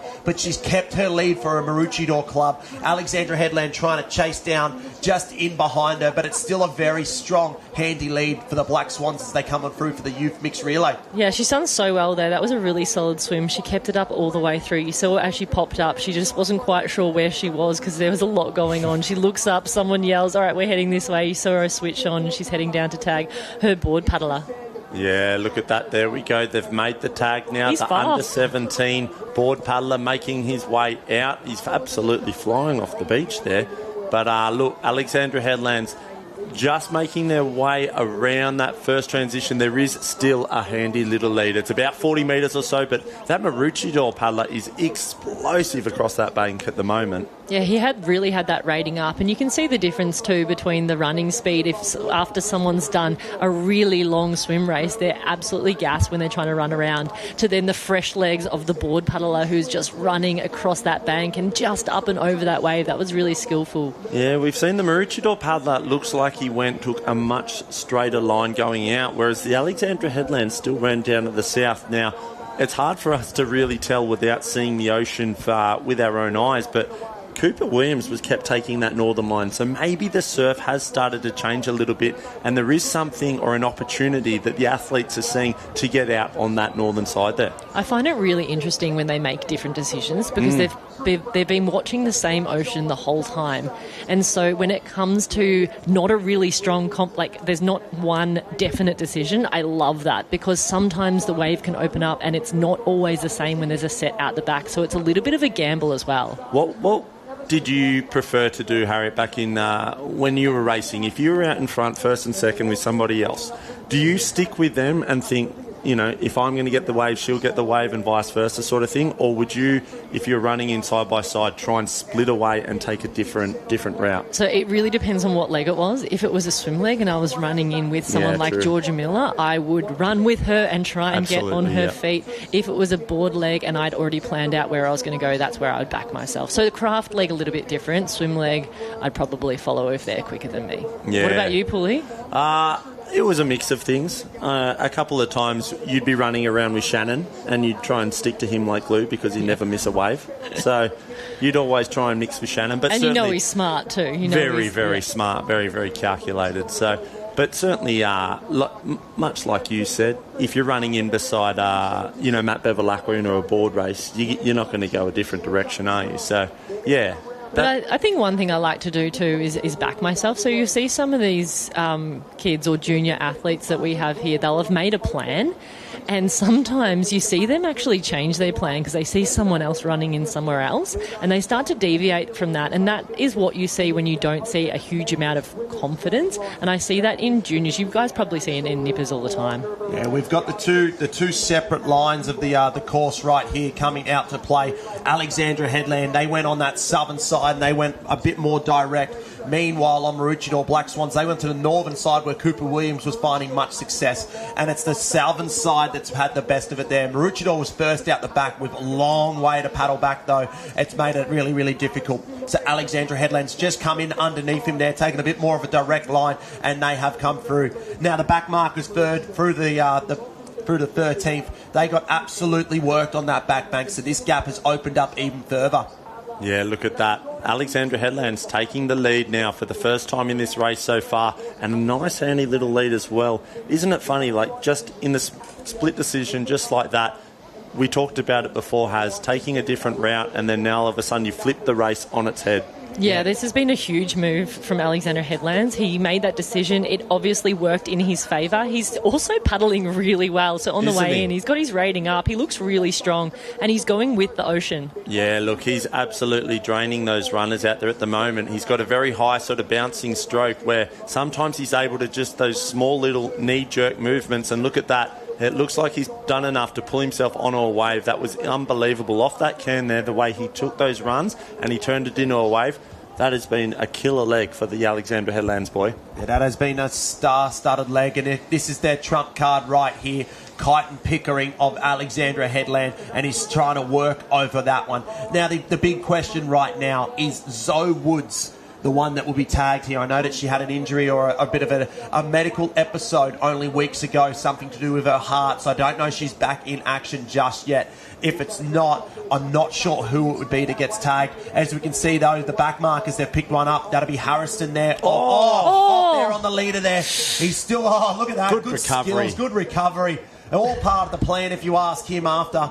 All part of the plan. But, yeah, the back marker's picked up a nice little wave as well. Noah Maggs has come off out the back as well. So there was three on that wave out behind. Noah Maggs right through the middle, and he has come off down on this southern side. Burleigh Heads, Mowbray Park. They come on through, but it's Alexandra Headland that leads this one round. Uncharacteristic mistake from Noah Maggs there. It's not often you see him make mistakes like that in the under-17s races. He's normally, textbook, very, very dominant. We've seen him feature a few times today. I think he had the surf race 1 ticket winner as well as the Ironman as well. So as we see now, Harrison there of Burleigh Heads, Mowbray Park starts to come on through. Look at Noah Maggs start to try and mow him down. Maroochydore Black Swans in the mix there as well. So Maroochydore go from first to third in that particular leg. Burleigh just get tagged right now. It's a race out in front. They try to hunt down Alexandra Headlands, and it's Burleigh, Newport and Maroochydore that have the task to try and chase them down. We go back there to 5th spot. West is best for Team Sorrento out there. They are trying to get through here. That is a great performance from the team out of the West with Michael Booth as their coach. They are coming up in leaps and bounds. There are some great clubs over there on the west side, City of Perth, Trig Island and Sorrento, and it's great that they can join us here on the grand finale weekend of the Shaw and Partners World Ocean Series. It's a Shannon Eckstein Ironman Classic. We are into the final leg of the Youth Mixed Taplin Relay, and at the moment it's Alexandra Headland, aka Taplin Town, out in front. They do know how to win a taplin. I think that gets passed down to their juniors, and you can see that they're all just kind of running through here. But we look out to sea and we see Newport. It's Pippi DePagna heading out. A lot of these girls actually ran to the south, so they would have watched the race before them, and maybe they had a plan, but potentially they've adjusted their plan. Burley's just done a little pop there, and then out ahead we have Alexandra Headlands. Yeah, if I was watching the boy from Alexandra Headlands and his line that he took on the way up, then I'd probably be following that if I was Burley or Pippi DePagna or any of the girls going out now. She's just had to roll that one. So Alexandra Headland, who is leading, has actually just been held up on the bank and had to roll as we see Northcliffe run around and tag their final board paddler. So it looks like it's going to just bring that pack up a little bit closer, but potentially she's getting out the back now. Yeah, look, Alexandra Headlands has been held up a little bit on that back bank, and if there's one girl in the under-17s you don't want chasing you, it is Pippi DePagna, and she is hot on her heels at the moment. We can just see now she's popping a couple of waves on that back bank. If she can get herself out the back here now, I think she is still close enough to contest. Yeah, and you can see it's really spread out here, that back bank. These girls are still trying to get out, but Alexandra Headlands is out. So she's out. This is the final leg of the junior taplin. She knows that she's out the back now, and she'll be really just trying to make sure that she doesn't make any mistakes. She pulls ahead, but this is a huge lead, and these girls are just getting hit and hit in the bank, and there's actually been a couple of teams that have pulled out of this race already, so that just goes to show how heavy and how solid some of these waves are as Pippi DePagna just gets hit again. I gave her the absolute mocker, didn't I? I gave her the jinx. I thought Pippi was about to slide out, but she dead set just rolled 2 or 3 waves and then copped another couple more on the head. And it's Isabella Tate from Coogin Headland that's starting to work her way up as well, so this will be for the minor placings 2nd and 3rd, but it is all Alexandra Headland. She is looking so strong. She's going between the 2 cans across the back. Rating is still up, even though she's so far ahead. Yeah. That is unbelievable. There she goes. Down on the belly now. She'll have a little bit of a rest. She'll round this green race 1 can and she'll make her way back to the beach as we see now. This is it. This is the moment. I'll bet you she had a little bit of a glance over to the right and she knows she's got a very good lead, so she's got to capitalise on that, pick up a couple of runs and get back to the beach. I love how high her rating is right now. She's laying on her belly. She's got a massive lead. Like, you can only just see some of those, the 2nd and 3rd, 4th and 5th competitors just heading to that green race 1 turning can now. But she's up on her knees. She wants to extend this lead. You also want to do, especially for the last race of the day, you want to do your absolute best. Yeah, look, she's setting a bit of a tone, a bit of a theme for the day. Alexandra Headlands, there's no other club that I reckon like winning taplins as many as Alexandra Headlands. So I think the guys and girls would be getting fired up on the beach. The Opens, Cooper Williams, Lani Pallister, Jamo Porter. They are on fire today. Taplin Town will be absolutely singing tonight. You can put it in the post. You can send it to 4572. That is the postcode of Taplin Town.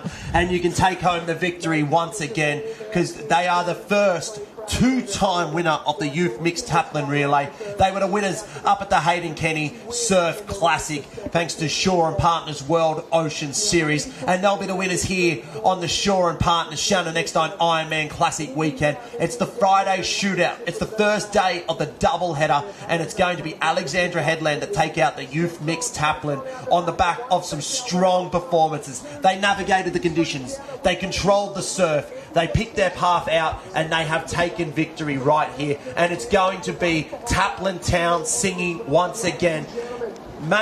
General manager up there, Helen Butler, she was on the beach today. She was congratulating Cooper Williams. She would have been there for Lani Pallister and Jamo Porter, and I can bet my last dollar she will be there singing the praises of Taplin Town once again, because they are your champions, and they did it in absolute emphatic fashion.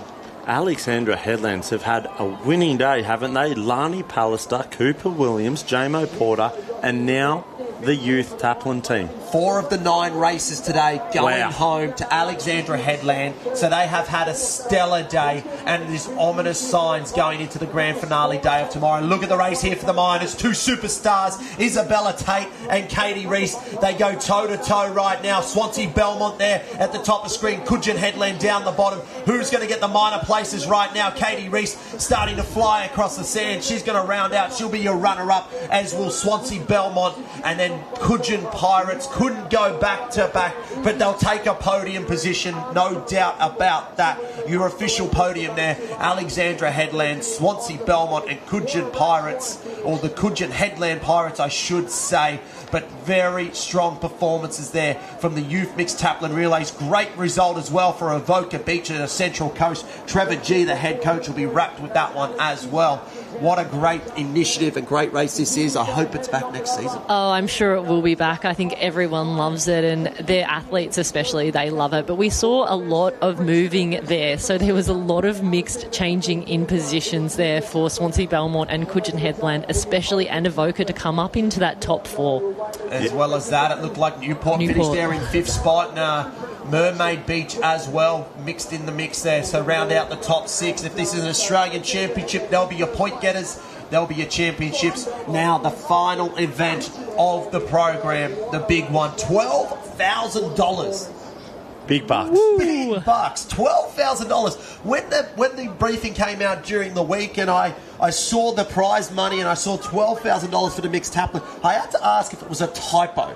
I couldn't believe the generosity of Shaw and Partners Financial Services, Race 1 Surfcraft, and all the wonderful partners that chip into the prize pool, because $12,000 seemed absolutely ridiculous. But that's the prize pool. That is what they are fighting for out there. And we get the 6 mixed taplin go head to head to head to head to head to head to head. And everyone wants to be in that taplin team, Duff, and often it's just one team per club.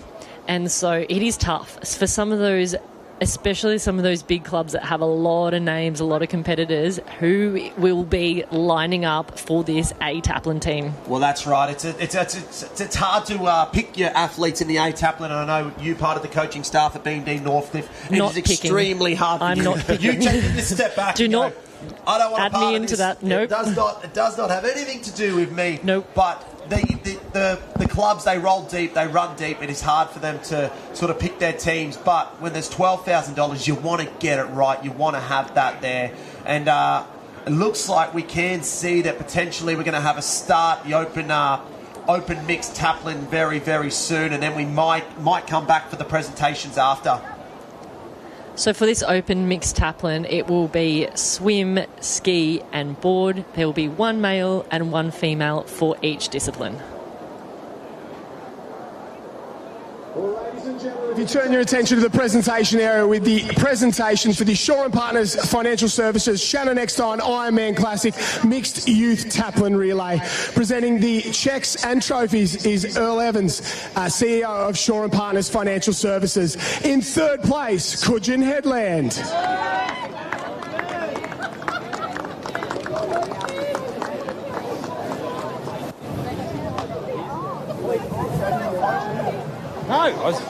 In 2nd place, Swansea Belmont.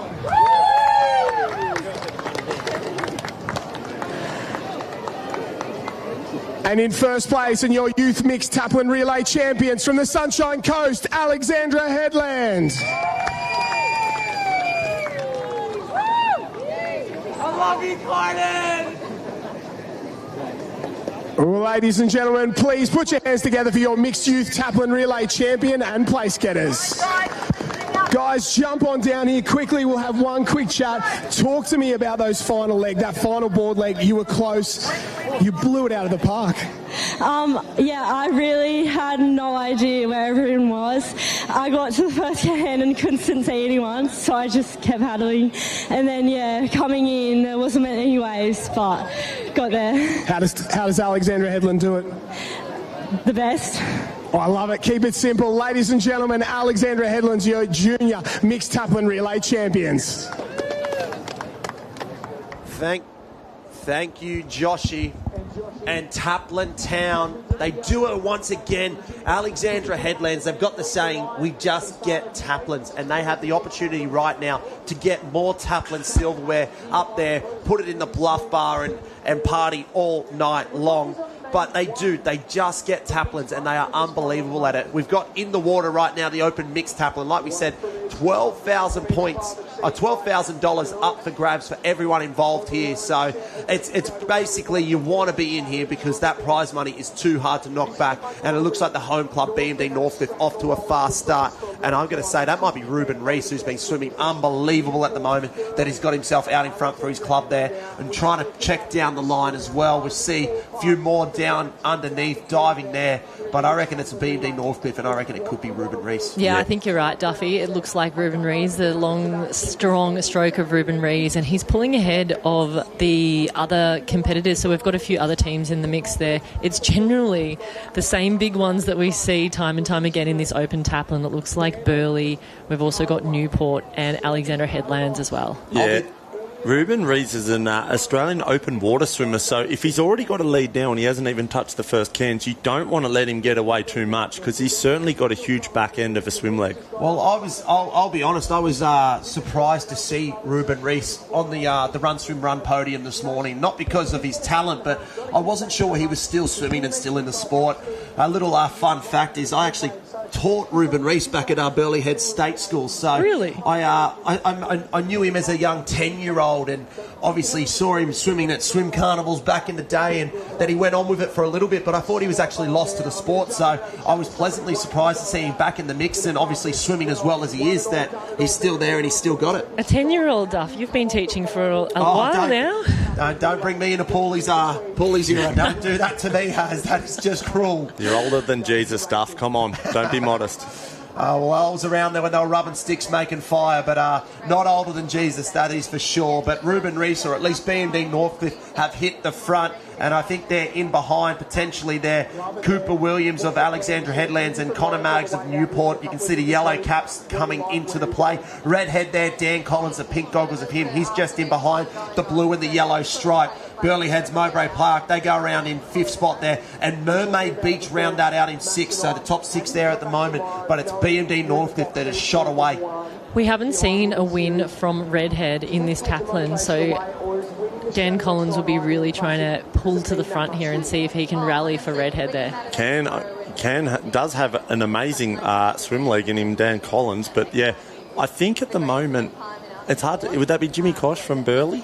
Yeah, potentially Jimmy Kosh from Burleigh there. He was swimming well down at Manly, and I'd say he'd be their number one swimmer at the club right now.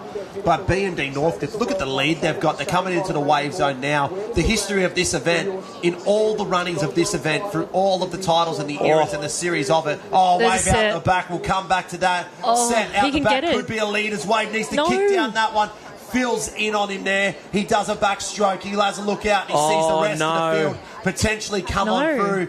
Nobody gets that one either. Can he kick onto this? No, he can't. Yes, he can. No. Oh, yes. Thomas the tank engine. Yes, he can. Yes, he can. No, he can't. As we see as well, kicking onto it once more. There is someone on that one there, and some body surfing skills. He pulls up alongside Ruben Rees and he says, "How's it going, mate?" Yeah, look, that was a tricky little passage of water there. We thought a couple of waves were going to stand up on that back bank, but they just went by the wayside. Ruben Rees lifted the rating, kicked the legs. He tried to get a little bit of a lift, but not much on offer at the moment. As we see now, Burleigh Heads. Jimmy Kosh from Burleigh Heads kicks over the top of that. Ruben Rees surfs it as far as he can, but can't come over the front of that one either. We see cap down, head down, Jimmy Kosh. He tripped up this beach at the Murphy Homes. He's going to want to be steady on his feet here, first leg. Obviously not in the same position he was at Murphy Homes, but he's put himself in front. Oh, Dan Collins.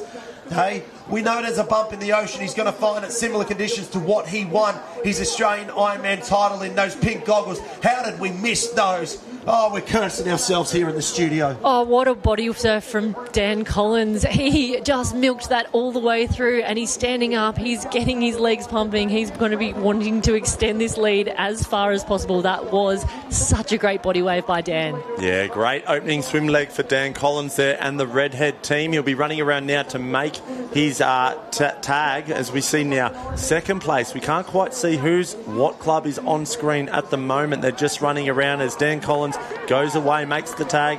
I think we've got Newport there coming around. There's Ruben Rees of Northcliffe. He's just making his way around.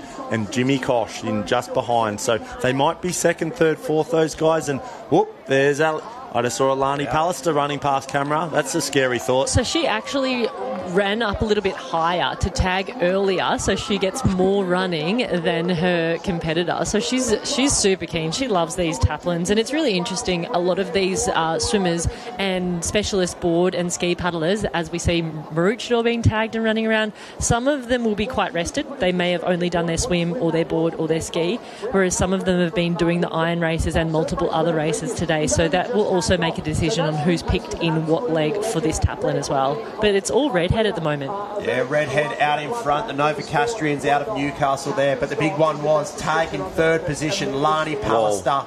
And we know that she's going to be coming very, very quick. Burleigh Heads, Mowbray Park there in second spot as well. B&D Northcliffe, the home club beach. They are right there in the hunt.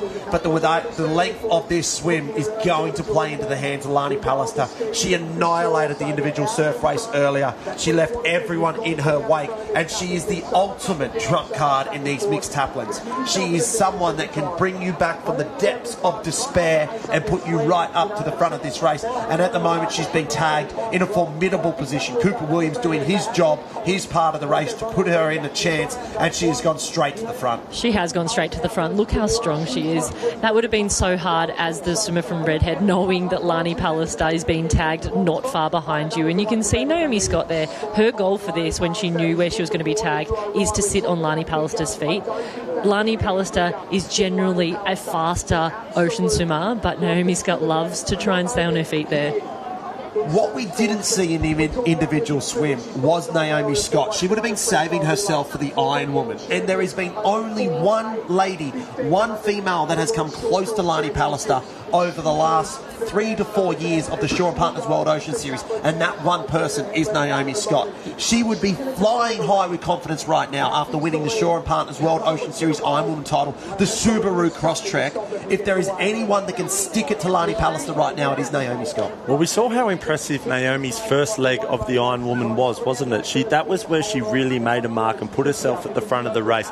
Very quick across the bank and out to that first can. She gave herself a handy lead, so you're exactly right. She would have known that I'm going in there beside Lani Pallister and I can't let her get away. And she's doing a very good job at the moment of just hanging on by probably, I'm going to say, the skin of her fingernails, but she's doing very well so far. That slinky is starting to stretch there, so you need to be a little bit closer to get the full effect of a wash, but Naomi's doing so well, and that's often her goal. So whenever she does the swim races and Lani's swimming, her goal is to try and stay with Lani and try and stay with Lani as long as she can, because when it comes to the wave zone, as we've seen time and time today, you know that anything can happen. The only other thing that's in Naomi Scott's favour is when you're out in front right now, like Lani Pallister, and it's big surf, you're the one that has to sight the cans. You're the one that has to pick the line that everyone's going to go, right? Naomi Scott right now is probably not even looking at the cans. She's probably just trying to look at the wash of Lani's feet and just following her. So it is a little bit of a distraction, and it does slow you down ever so slightly for Lani when you are the one that has to lead the race and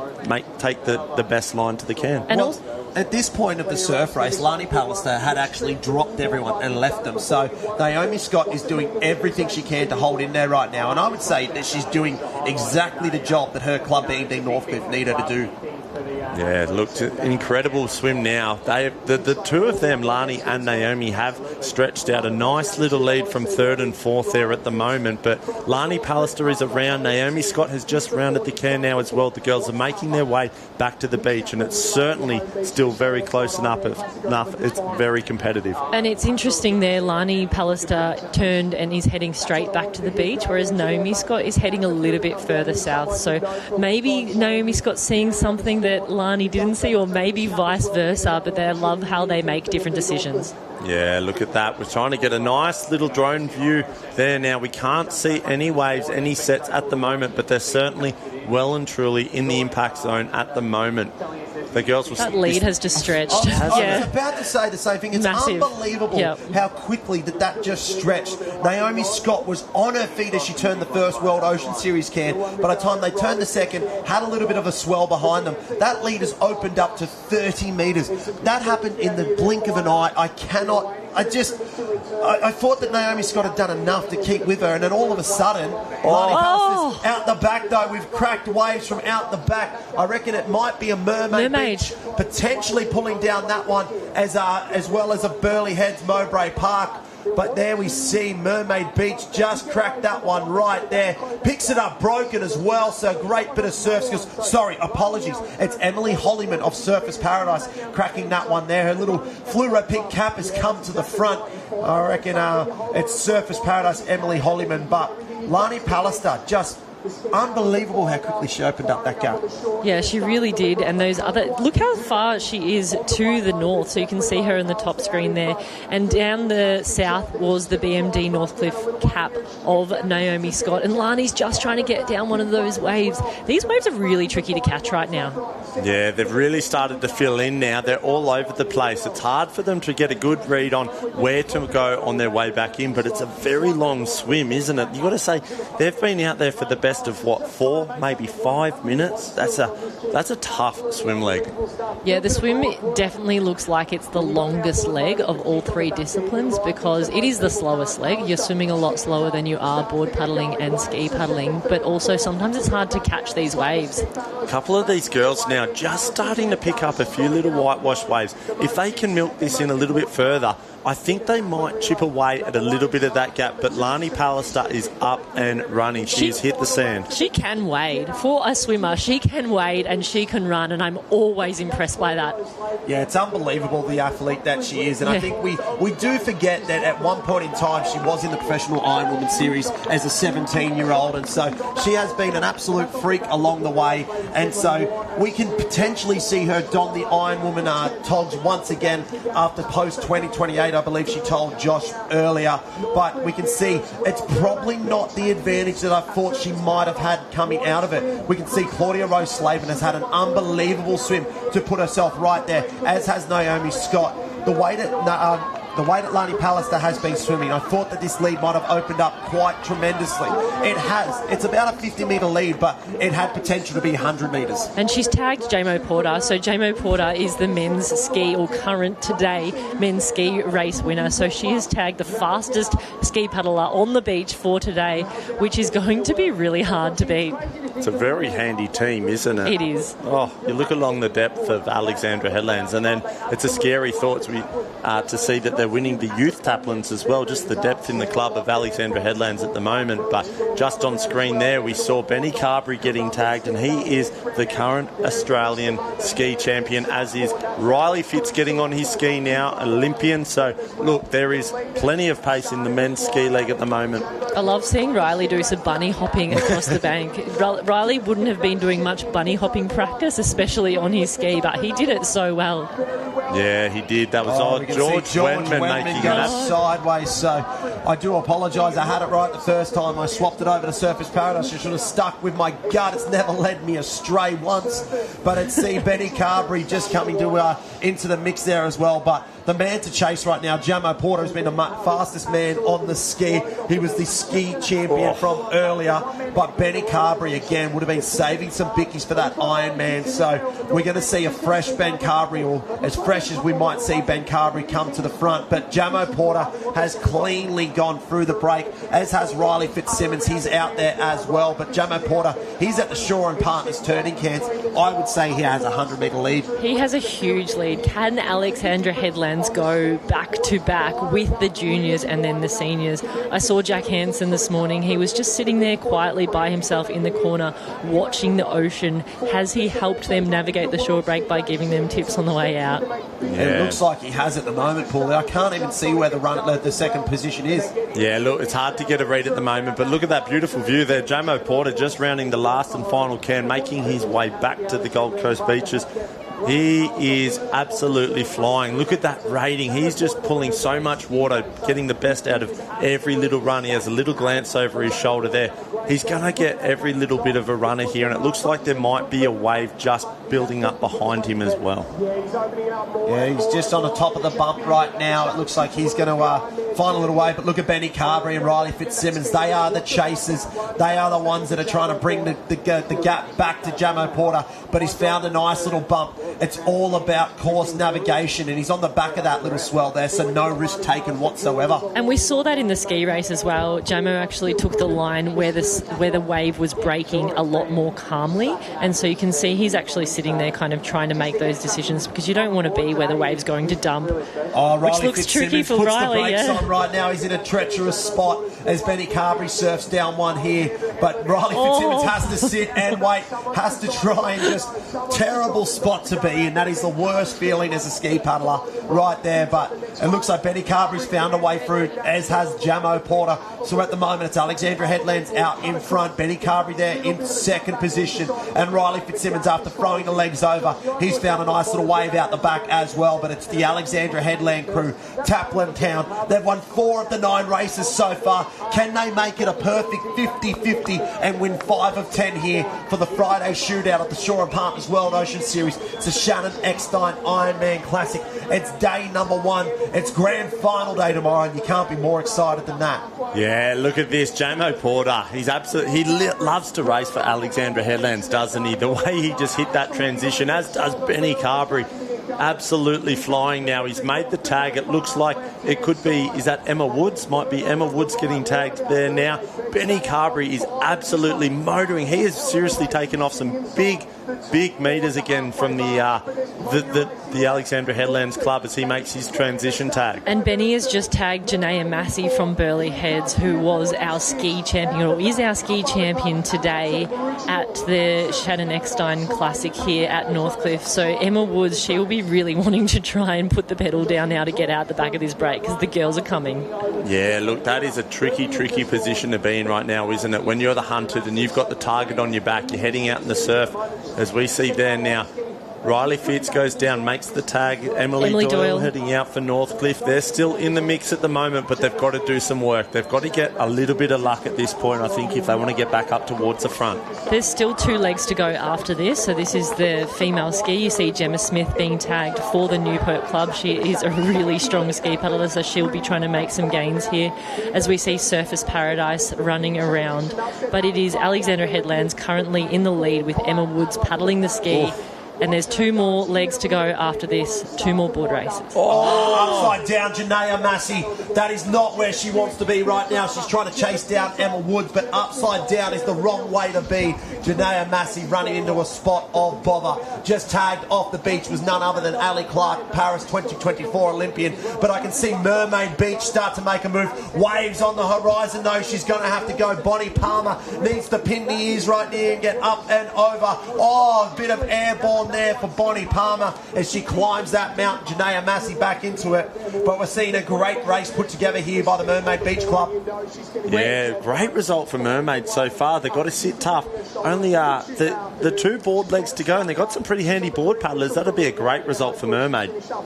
Have Mermaid been on the podium recently in I the believe Taplin? their best result in the mixed Taplin recently is a 6th position or a 7th position, so a podium would be their best result to date, and I can imagine the club would be ecstatic with that one there. But they've got a long way to go here in this one, and Emma Woods has a decent lead right now for her club, Taplin Town, Alexandra Headlands, as we see out the back there, climbing.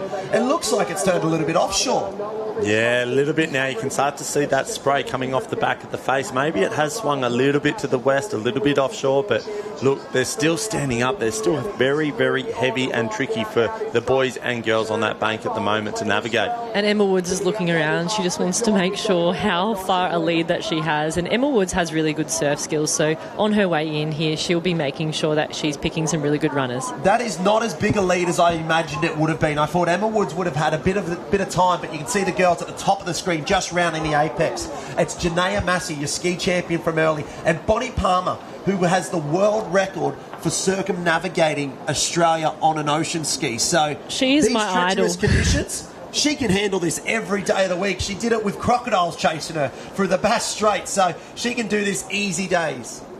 Yeah, look at that. Emma Woods now. She's opted to pull off. I thought she was going to go that one. Maybe it was a smart decision. It did stand up on the bank there, but look at this thing. We can see Whitewash just chasing her down. She doesn't want to go sideways now. She's got to hold it straight. Paulie, what did you say? Don't go sideways. She's spun 180 back out to sea. She's going to look Janaea Massey and Bonnie Palmer right in the eye, and she is going to start to quiver right now because she is going to have to do a full 360, get right back to shore, nose down, foot down, try to turn that. Turning circle on the race one ski, though. That has turned on a dime, and onto home it goes, but Janaea Massey has closed that gap right now. Burley, as they so often do, put themselves right back in this race. It's a race in two once again. Alexandra Headlands and Burley Heads Mowbray Park. They're going to need to go. Janaea Massey, the back of the ski is right up out of the water. She goes sideways as well. They are having an absolute Barry Crocker out there right now. This is how hard and how difficult these conditions are. Janaea Massey shouldn't have left. A lot of deep water to go. That is fatigue setting in, no doubt about that. Yeah, that is a tricky situation to be in, but certainly you've got to stay with your ski, especially in the gutter section like that. It is much slower swimming in or wading in versus staying in your ski. She's made it so tough for herself there. She's had to dolphin dive through and get up. She's going to tag in second. So we have Alexandra Headlands. It's Braden Casamento is going in for this last leg. He is an excellent board paddler, so he's going to be tricky to be able to catch. But Janaea Massey is tagging Corey Fletcher, and look at the wheels on him. He's going fast. Yeah, Bonnie Palmer opting for the dolphin dive tactic as well. I don't know it's the best one as Emily Doyle comes through as well in fourth position. So this is the battle for the minors right now, third and fourth position. 2 legs to go, and it's starting to heat up here. We can see Braden Razor, Casamento and Corey Fletcher have gone on through. They are out there in the water. The tag's about to be made for the minor places here, third and fourth. It's going to be Matt Bevilacqua tag for the B&D Northcliffe Club, as well as Kaylin Brackenbush there of Mermaid Beach. And Brackenbush very fast across the sea and goes straight past the old legs there of Matt Bevilacqua. That was a great transition from Emily Doyle there. She's been working on her running, especially through the off-season with having shoulder surgery, so it was really great to see her really maximise that run leg there. How many times have we seen, you reckon, Corey Fletcher in a team's race just pull out the most ridiculous clutch paddles? Well, it's great to see, and not for any reason ill of Tex Dixon, but it's great to see Corey Fletcher back in the A board paddling position, because for a moment there he lost it to Tex Dixon, but they've gone back in favour of Corey Fletcher for the weekend. I don't know if that's simply you were the winner of today. You finished second in the men's board. You are our best paddler today, and they've given the nod like that. I know there's a few clubs that run off that model. Potentially that's the model of the day, but to see him back in that A board position, he's the cheat code when it comes to team races. That would be my paddler if I was picking. And I think the interesting thing too that would have come to play when it comes to picking a Taplin team is when the leg is. So this is board leg last, and so that will also make a really big difference between who is going to be picked here.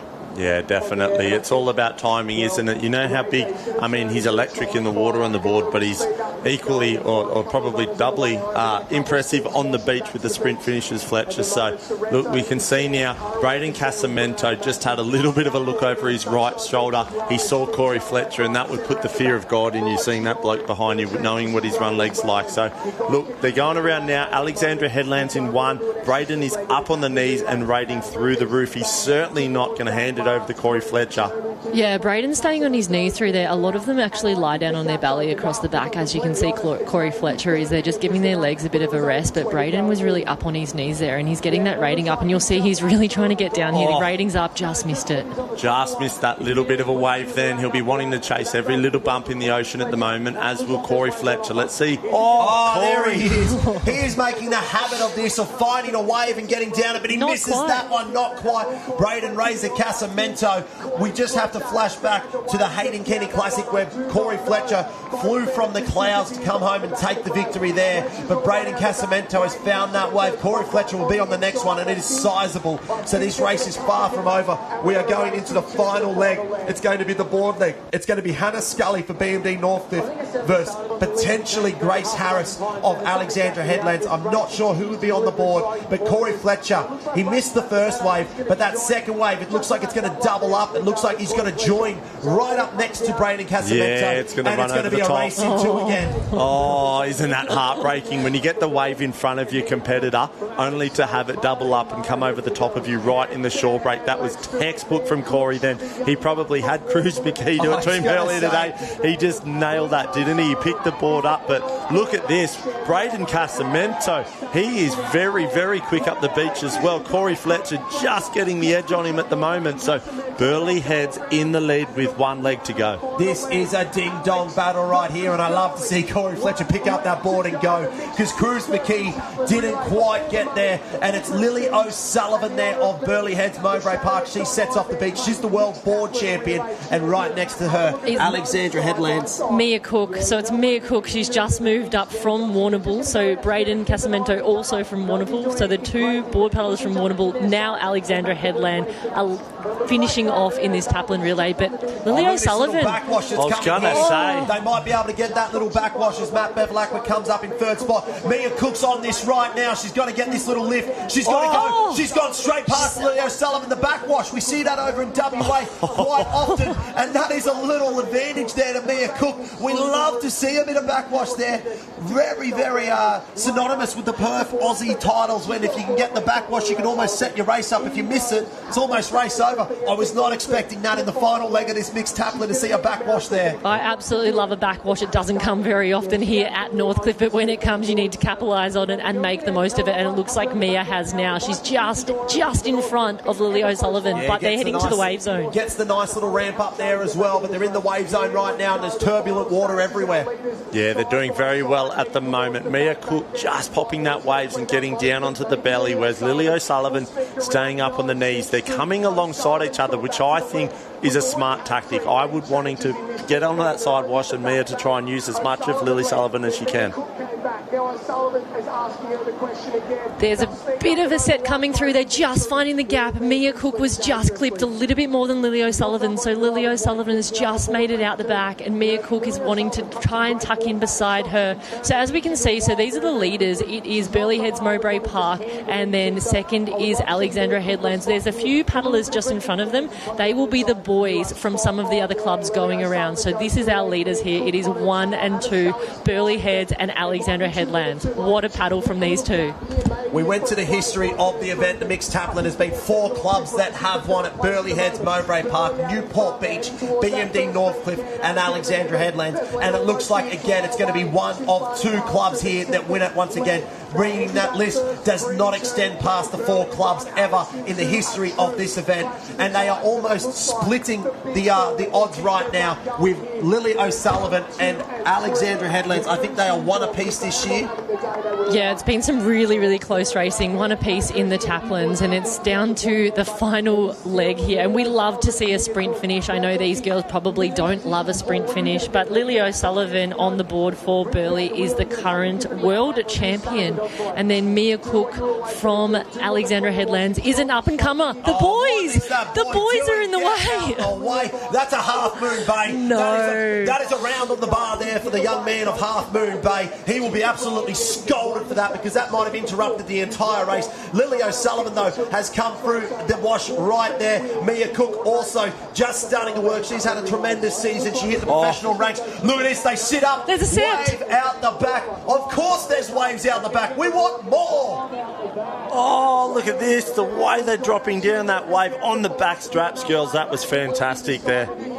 Yeah, back straps there. It has to be as a big wave. Mia Cook and Lily O'Sullivan, they come side by side. I was touted earlier in the year that Lily O'Sullivan was the fastest across the beach. I might be made a fool right here. It's Burleigh Heads Mowbray Park versus Mia Cook. It's Coogin Headland Original and Waterball Original. They're going to go toe-to-toe right now for their clubs. Is it going home to Taplin Town or is it staying on the coast with Burleigh Heads Mowbray Park? They come together once again and they go up and over. They get the little wash. Who's up early? Mia Cook up early. Lily O'Sullivan as well. Lily O'Sullivan gets a good skim. They are side by side, stroke by stroke. Mia Cook starting to paddle away right now from Lily O'Sullivan. Alexandra Headland, just get Taplin Town. Do it once again. What was the postcode? 4572. Put it in the mail and send it all away because they have won another Taplin. They just get them.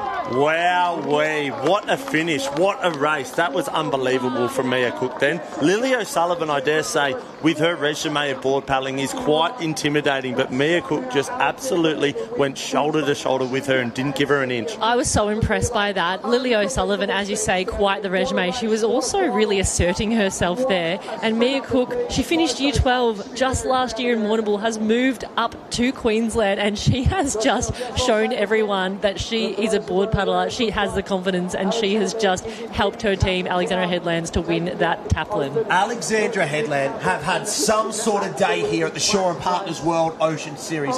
The Friday shootout of the Shannon Eckstein Ironman Classic, taking out 5 of the possible 10 events in our finals package. They started off with their first win, Lani Pallister. They had Jamo Porter in there as well, Cooper Williams, and they have taken back-to-back Taplin relays. The home club there, BMD Northcliffe, they look like they're going to come across the line in 3rd spot. They'll round out the podium, but what a tremendous effort from the club there, Alexandra Headland. Well, what about that? Of that Alexandra Headland's 6-person Taplin team, 3 of your 6 athletes won an individual race today. Lani Pallister, Jamo Porter, and Cooper Williams. I say Cooper Williams Ironman wasn't really, but still. An Ironman win counts for something, It does. Paulie. It does. You flash around your Ironman wins like they're going out of fashion, so we'll count it for something, mate, because it was a tremendous race from Cooper Williams. But we can't speak highly enough of Alexandra Headland for today. Friday shootout of the Shaw and Partners World Ocean Series Shannon Eckstein Ironman Classic to take out 5 of the 10 events possible. That is domination.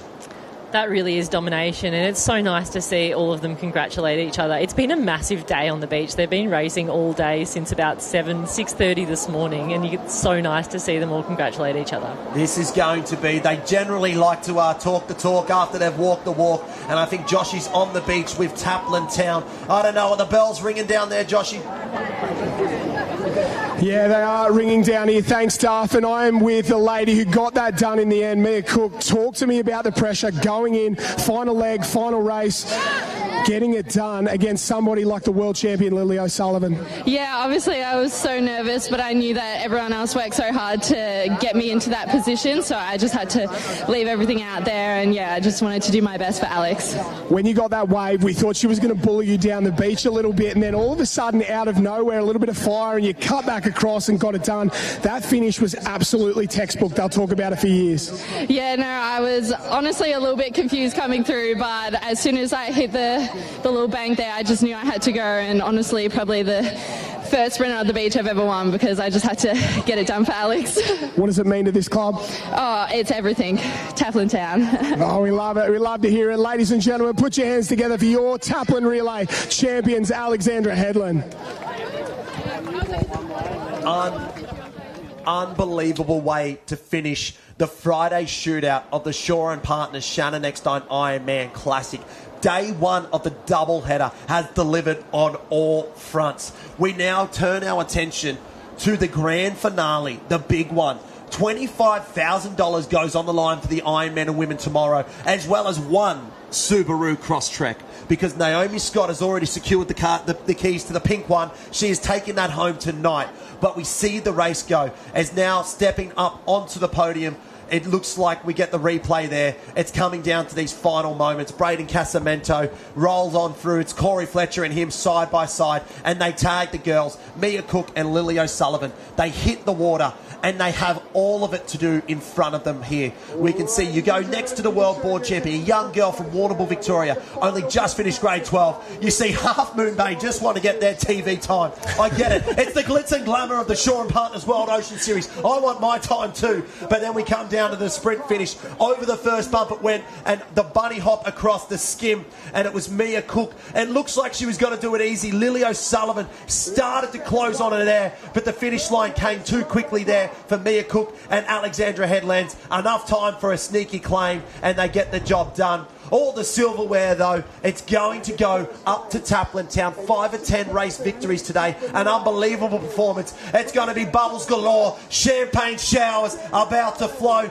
because it's celebration time as Maury almost gets taken out by a champagne cork. But it's Taplin Town that win this one here. Tremendous performance from all the athletes. And I absolutely love this mixed Taplin relay, and I can't wait for that tomorrow. Look at the prize check. Just rub your eyes together, Paulie. Make sure that's correct. $12,000. Enormous. Unbelievable. Big bucks on offer all day. Over $200,000 in the prize pool. Cars, cash, it's all up for grabs. And we're only day one in, Duff. I cannot wait to get back here for tomorrow. Well, back here tomorrow, we will be again. KO Freebies, YouTube and Facebook. We are live and free everywhere for the Shaw and Partners World Ocean Series. It has been an absolute pleasure here today.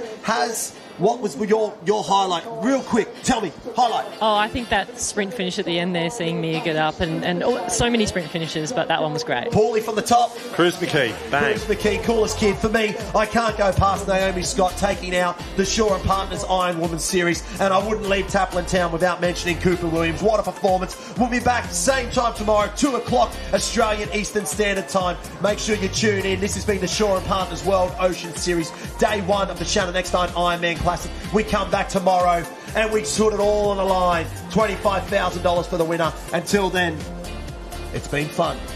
It has been fun.